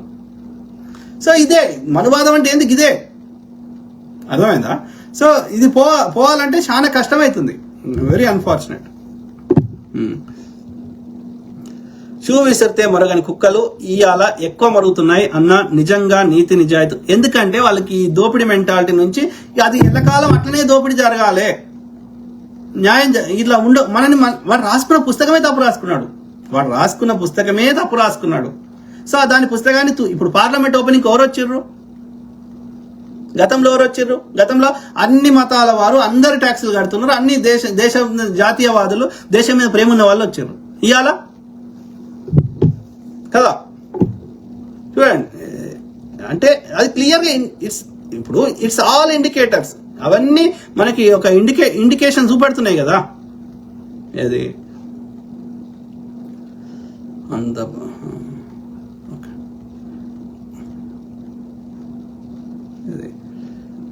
ఇప్పుడు చూడండి, గతంలో ఎట్లుండే ఇవాళ ఎట్లుండే చూడండి. గతంలో అన్ని కులాల వారు అన్ని మతాల వారు ఇంక్లూడింగ్ అంబేద్కర్ గారు, పటేల్ గారు, నెహ్రూ గారు అట్లా అందరు పార్లమెంట్ ఓపెనింగ్కి వచ్చిన వాళ్ళు. ఇవాళ చూడండి ఒక్క బీసీ ఎస్సీ ఎస్టీలు చూపెట్టాలా. మోడీ ఆర్యబనియా, నిర్మలా సీతారామన్ బ్రాహ్మణ్, తమిళ్ బ్రాహ్మణ్, వీడు కిషన్ రెడ్డి, ఇక మిగతా వాళ్ళందరూ బ్రాహ్మణ్స్, ఆర్య బ్రాహ్మణ్స్. ఇలా చూడండి, ఒక సిక్కులు ఆయన ఉన్నాడు, ఒక దళితుడు ఉన్నాడు, ఆ బాబు జగ్జీవన్ రామ్ దళితుడు, అంబేద్కర్ గారు దళితుడు, ఒక సిక్కులు ఆయన పేరు మర్చిపోయినా, పటేలు, అన్ని కులాల వాళ్ళు ఉన్నారు. సో దిస్ ఈజ్ వాట్, ఇది మార్పు. అప్పటికి ఇప్పటికి మార్పు ఏంటంటే ఈ చెత్త. ఎందుకు ఇలా బీసీ ఎస్సీ ఎస్టీ ఎందుకు విలువలే, ముస్లిమ్స్ ఎందుకు విలువలే, క్రిస్టియన్స్ ఎందుకు విలువలే, ఈ కింద ఎందుకు విలువలే మన పార్లమెంట్ ఓపెనింగ్? ఓన్లీ వీళ్ళకేం పని, వాళ్ళు కాషాయం వేసుకున్నారంటేనే ఈ డే టు డే లైఫ్ నుంచి వాళ్ళు వెళ్ళిపోయిన వాళ్ళు, సర్వసంగ పరిత్యాగులు. ఈ డే టు డే లైఫ్ తోటి నాకు సంబంధం లేని వాళ్ళు ఎందుకు వచ్చారు పార్లమెంట్ ఓపెనింగ్కి? ట్యాక్స్ పేయర్స్ రావాలి కదా, వీళ్ళు ట్యాక్స్ కూడా కట్టారు కదా. That is what is happening. Brahminism నడుస్తున్నది. వీడు చట్టాలు చేస్తున్నాడు మనకి. ఎందుకు పనికిరాని ఈ సమాజానికి దూరంగా ఉండాల్సిన వాళ్ళు, ఓకే, వాళ్ళు రాసుకున్న శాస్త్రాల ప్రకారమే ఉండాల్సిన వాళ్ళు ఇవాళ వాళ్ళు మనకి శాసనాలు రాస్తున్నారు. సో మొన్న 400 సీట్లు వచ్చుంటే వీళ్ళు ఎత్తేపించేటోళ్ళు ఈ యొక్క రాజ్యాంగాన్ని. అర్థమైందా? సో ఇది పెద్ద కుట్ర నడుస్తున్నది. మేల్కోవాలి, పోరాటం చేయాలి. ఏమంటుండు సునీల్ రిషి అన్నగారు, కరెక్ట్ బ్రదర్. సో పోరాడదాం బ్రదర్. దీనికి మార్గం ఏంది సునీల్ రిషి బ్రదర్? మనకు సమన్యాయం దొరకాలంటే ఈ ఉన్న చట్టాల్లో వ్యవస్థలో దొరకదు. ఎందుకంటే అన్నిట్లలో అగ్రకులం వాళ్ళు ఈ మనువాదులే ఉన్నారు కాబట్టి మనం రోడ్డు మీదకి వచ్చి కొట్లాడమే మనకు న్యాయం దొరికేదాకా కొట్లాడాలి అంతే. That is the only way మనకున్న చివరి ఆప్షన్. ఓకే, రాతోడు భాయ్ అంటుండు, వాళ్ళది మేము లాక్కోవడం లేదు, కష్టపడుతున్నాం, ఉద్యోగాలు కొడుతున్నాం, అప్పనంగా దోచుకోవడం లేదు. కరెక్ట్, నువ్వు చెప్పింది కరెక్ట్ అయితే ఒకటే బ్రదర్, నువ్వు చెప్పిందే కరెక్ట్ అని నమ్ముదాం రాతోడు బ్రదర్. ఓకే, మేమేమంటున్నామంటే లంబాడీలను ఎస్టీల రిజర్వేషన్లకి వెళ్ళి తొలగిద్దాం అంతే. ఇక నువ్వు కష్టపడతావా ఏం చేస్తావో మాకు అనవసరం, మేము అప్పుడు నీ గురించి మాట్లాడాల్సిన అవసరం మాకు లేదు. సింపుల్. ఇది మాలకర్, ఈ లంబాడీలకి రిజర్వేషన్ వచ్చింది డాక్టర్ బిఆర్ అంబేద్కర్ వల్ల అన్న, కానీ వాళ్ళకి అంబేద్కర్ అంటే నచ్చదు.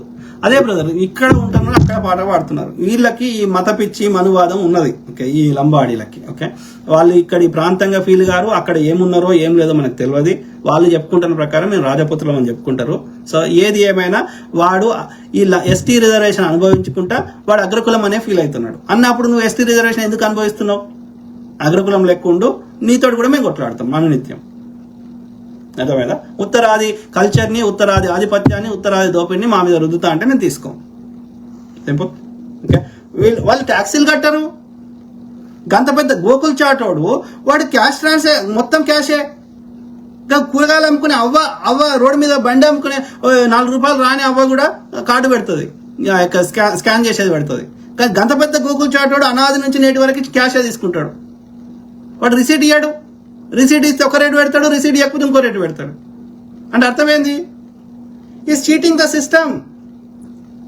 క్యాష్ తీసుకుంటాడు, ఎందుకు తీసుకుంటాడు? ట్యాక్స్ కట్టడాడు. Is evading the tax. మరి ట్యాక్స్ కట్టకపోతే ప్రభుత్వాలు పథకాలు ఎట్లా చేస్తాయి, ప్రభుత్వాలు అభివృద్ధి ఎట్లా చేస్తాయి? దొంగలాళ్ళు దొంగ వ్యాపారం చేస్తున్నారు వాళ్ళు. రేవంత్ రెడ్డికి అరే ఒక చట్టం తేరా అయ్యా, ఇట్లా దొంగతనం ఇట్లా ఈ కథలు పెట్టాలని దో నంబర్ మాల పెట్టని ఆ తయారు చేసే మ్యానుఫ్యాక్చర్ వీళ్ళోడే ఉంటాడు. వాడికి ఆ సెకండ్ గ్రేడ్ ప్రోడక్ట్ వానికే అమ్ముతాడు, మనకి అమ్మాడు. రకరకాలుగా మోసం చేస్తే ఆ రేటుని మనం మెయింటైన్ చేయలేక ఇక్కడ ఉన్నటువంటి వ్యాపారస్తులు బిజినెస్ చేయలేకపోతున్నారు. వీళ్ళు చేసే దొంగ వ్యాపారాల వల్ల ట్యాక్సీలు కట్టరు, ప్లస్ అక్కడ సిండికేట్ గా పనిచేస్తున్నారు. సో కాబట్టి ఒక చట్టం తెచ్చి ఇక్కడ తెలంగాణ వ్యాపారులకి అనుకూలంగా సహాయం చేయి, వీళ్ళ అబ్యూస్ ఆపురా అంటే రేవంత్ రెడ్డి మరి ఎందుకు? కాంగ్రెస్ పార్టీ ఓవరాల్ ఉన్నప్పటికీ రేవంత్ రెడ్డి కొన్ని విషయాల్లో ఇంకా అగ్రెసివ్ గా చేయాల్సిన అవసరం ఉంది. సో అందుకే అంటున్నా, ఈ పార్టీలకు అతీతంగా ఏ పార్టీ ఉన్నా సరే గట్టిగా పోరాడదాం. ఓకే, అన్ని రిసోర్సెస్ అందరి, కాబట్టి అందరికీ చెందాలి అవి. అందరము సమానంగా, ప్రకృతి మన అందరి సమానంగా చూస్తుంది. అందరి లోపల అదే ప్రాణం ఉంది, అందరూ అట్లే పుడతారు కాబట్టి అమ్మ యోనిలోకి వెళ్ళి. కాబట్టి అందరికీ చెందాల్సిన రిసోర్సెస్, పదవులు అన్ని అందరికి చెందాలి. కాబట్టి ఈ దుర్మార్గుల వ్యతిరేకంగా నిరంతరం ప్రజల్ని ఎడ్యుకేట్ చేద్దాం, అట్లనే పోరాటం చేద్దాం గ్రౌండ్ లెవెల్లో. ఇంకొక 2 కామెంట్స్ ఉన్నాయి, చదువుదాం. రాథోడ్ బాయ్, నువ్వు మా భారతీయుడివే కాదు అమెరికా వాడివి, మా భారత్ గురించి మాట్లాడే అర్హత నీకు లేదు. ఎందుకు లేదు? నేను భారతీయ పౌరుణ్ణి, నేను భారతదేశంలో పుట్టినా, ఓకే, భారతదేశంలో చదువుకున్నా, నా అమ్మ నాయన భారతదేశంలో ఉంటారు, నా చెల్లెళ్ళు ఒక చెల్లె భారతదేశంలో ఉంటది, నా చుట్టాలు భారతదేశంలో ఉంటారు, నాకు భారతీయ పౌరసత్వం ఉంది. ఓకే, ఇంకా నేను భారతీయుని కాదనడానికి భారతీయ పౌరసత్వమే భారతం అని అర్థం. తప్పకుండా ఫ్యూచర్ లో నేను భారత్కి వస్తా, పర్మనెంట్ గా వస్తా. కాబట్టి నువ్వు భారతీయుడు కాదనే హక్కు నీకెక్కడిది? లేదు. Okay, simple. కాబట్టి బరాబర్ మాట్లాడతాం. దుర్మార్గులకు వ్యతిరేకంగా, అన్యాయానికి వ్యతిరేకంగా. భారతీయుని కాకుండా మాట్లాడే అధికారం ఉంది. భారతీయుని కాకుండా ప్రపంచంలో జరిగే ఎలాంటి విషయాన్నైనా ఎవరికైనా మాట్లాడుకునే హక్కు ఉంది. కానీ నాకు ఇంకా డబుల్ హక్కు ఉంది, ఎందుకంటే నేను భారతీయ పౌరుని కాబట్టి. సో ఇప్పుడు మాట్లాడడం వేరు, అక్కడ నేనేమన్నా ఏమంటారు ఆ దేశ సంపదని ఎత్తుకొచ్చుకోవడం వేరు. లేకపోతే అక్కడ ఏమంటారు ఆ దేశానికి చెడు చేస్తే వేరు.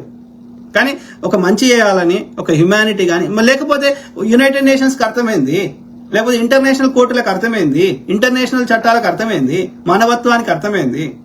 కాబట్టి ప్రపంచంలో ఏ దేశం, నియంత దేశాలైనా సరే వాళ్ళు ఇష్టం చేస్తా అంటే చేయడానికి వీలు లేకుండా ఒక మానవీయ కోణంలో ప్రపంచ దేశాలన్నీ స్పందించే హక్కు, ప్రపంచంలో ఎవరు ఎక్కడున్నా మాట్లాడే హక్కు ఉన్నది. కానీ నాకు డబుల్ హక్కు ఉంది, ఎందుకంటే నేను భారతీయ పౌరసత్వం కూడా ఉంది కాబట్టి. సింపుల్. లేకున్నా ఉంది, ఉంటే ఇంకెక్కువ ఉంది. సింపుల్. రాథోడ్ మాలకరం అన్న, మార్వాడి వాళ్ళని తెలంగాణ నుండి పంపించాలి, మార్వాడి వాళ్ళని లంబాడి వాళ్ళని ఇద్దరిని పంపించాలి బ్రదర్. పెద్ద ఉద్యమం రావాలి అన్న, బీసీలకి వైశ్యాస్కి చాలా లాస్ జరుగుతుంది. Totally agree brother. బీసీలకు జరుగుతుంది, ఎస్సీలకు జరుగుతుంది, ఎస్టీలకు జరుగుతుంది, వైశ్యులకు జరుగుతుంది, ఇక్కడ ఉన్న మూలవాసులందరికీ నష్టం జరుగుతుంది. కాబట్టి ఈ ఉత్తరాది శక్తిని పంపించాల్సిన అవసరం ఉంది. ఓకే, అందుకోసం కఠినమైన చట్టాలు తేవాల్సిన అవసరం ఉంది. ఫిజికల్ గా పొమ్మనే హక్కు మనకు లేదు కాబట్టి, భారతదేశం ఒక యూనియన్ కాబట్టి. కానీ మనము ఇక్కడ వానికి ఆర్థిక మూలాలు దెబ్బ కొట్టి ఇక్కడ బతుకుదరువు లేకుండా చేస్తే వాడే వెళ్ళిపోతాడు. అందుకోసం చట్టం తేరా రేవంత్ రెడ్డి అంటే మరి ఎందుకు తెస్తలేడో అర్థమవుతలేదు. సునీల్ ఋషి అన్నగారు, ఈ లంబాడీలు ఆనాడు వచ్చి రోడ్ల మీద ధర్నాలు రాస్తారోకాలు, ఏనాడు రోడ్ల మీద వచ్చే ధర్నాలు రాస్తారోకాలు ఎక్కడా చేసిన లేదు బ్రదర్. లంబాడోళ్ళు కానీ, ఏమంటారు ఈ మార్వాడోళ్ళు కానీ, ఈ ఉత్తరాదోళ్ళు కానీ, ఎవడు తెలంగాణ ఉద్యమంలో ఎవడు చెప్పు వీళ్ళు పాల్గొన్నది? ఈ ఉద్యమం ఏ ఉద్యమంలో స్వతంత్ర ఉద్యమం నుంచి మొదలు పెడితే ఈనాటి వరకు లేరు. ఇంకా వేరే వాళ్ళు, రామ్జీ గోండు ఆయన పాల్గొన్నాడు, లంబాడి ఆయన పాల్గొన్నాడు. నిజం, వీళ్ళు కూడా బ్రిటిష్ వాళ్ళ సంఖ్య వాళ్ళే. Very unfortunate. అంటే ఆర్య బనియాలు, ఆర్య బ్రాహ్మణులు, వీళ్ళ చెత్త అంతా ఉన్నది. వీళ్ళు కూడా ఆర్యులే. అర్థమైందా? సో ఎందుకంటే వీని రక్తం వాని రక్తం ఒకటే ఉంది. వాడు ఆర్యుడే, ఆ బ్రిటిష్ వాడు వీడు ఆర్యుడే. ఆ యొక్క మధ్య ఆసియా దేశంలో నుంచి ఆ యొక్క నొమాడ్స్ అంటే దేశదిమ్మర్లు, వీళ్ళు కూడా దేశదిమ్మర్లే కదా బంజారాలు. సో ఆ దేశదిమ్మర్లు ఈ కొంతమంది యూరప్కి పోయినరు, కొంతమంది భారతదేశంకి వచ్చారు. సో వాళ్ళ రక్తం ఒకటే, వాళ్ళ స్కిన్ కలరు అన్నీ ఒకటే. కాబట్టి ఇక్కడ మూలవాసుల మీద ప్రేమ ఉండదు. మీరు చూడండి, స్వతంత్రోద్యమంలో ఈ మూలవాసులైనటువంటి గిరిజనులు చాలా మంది పాల్గొన్నారు, లంబడోళ్ళు పాల్గొనలే. పంపిద్దాం. అన్నగారు ఈ కరెక్ట్ బ్రదర్. రాజస్థాన్ వెళ్ళిపోని హక్కు నీకెక్కడిది? బరాబర్ అంటావు, నువ్వే చెప్తున్నావు కదా మేము రాజస్థాన్ లో ఉన్నాం, మేము రాజపుత్రం, మీరే చెప్తున్నారు కదా, మేము చెప్తలేం కదా. మరి నీ ప్రాంతానికి నువ్వు వెళ్ళిపోమనకపోతే మేమేమంటాం? మీరే చెప్పుకుంటాం కదా, మేము చెప్తలేం కదా. సో అది మిత్రులారా, ఐ కీప్ టాకింగ్, మాట్లాడుతూనే ఉంటా, ప్రతి అంశం మీద అవగాహన చేస్తా, అట్లనే మీ తరఫున వాయిస్ ఇస్తా. అందరు బాగుండాలి, అందులో మనం ఉండాలి. Okay, God bless all, take care and have a good night, bye.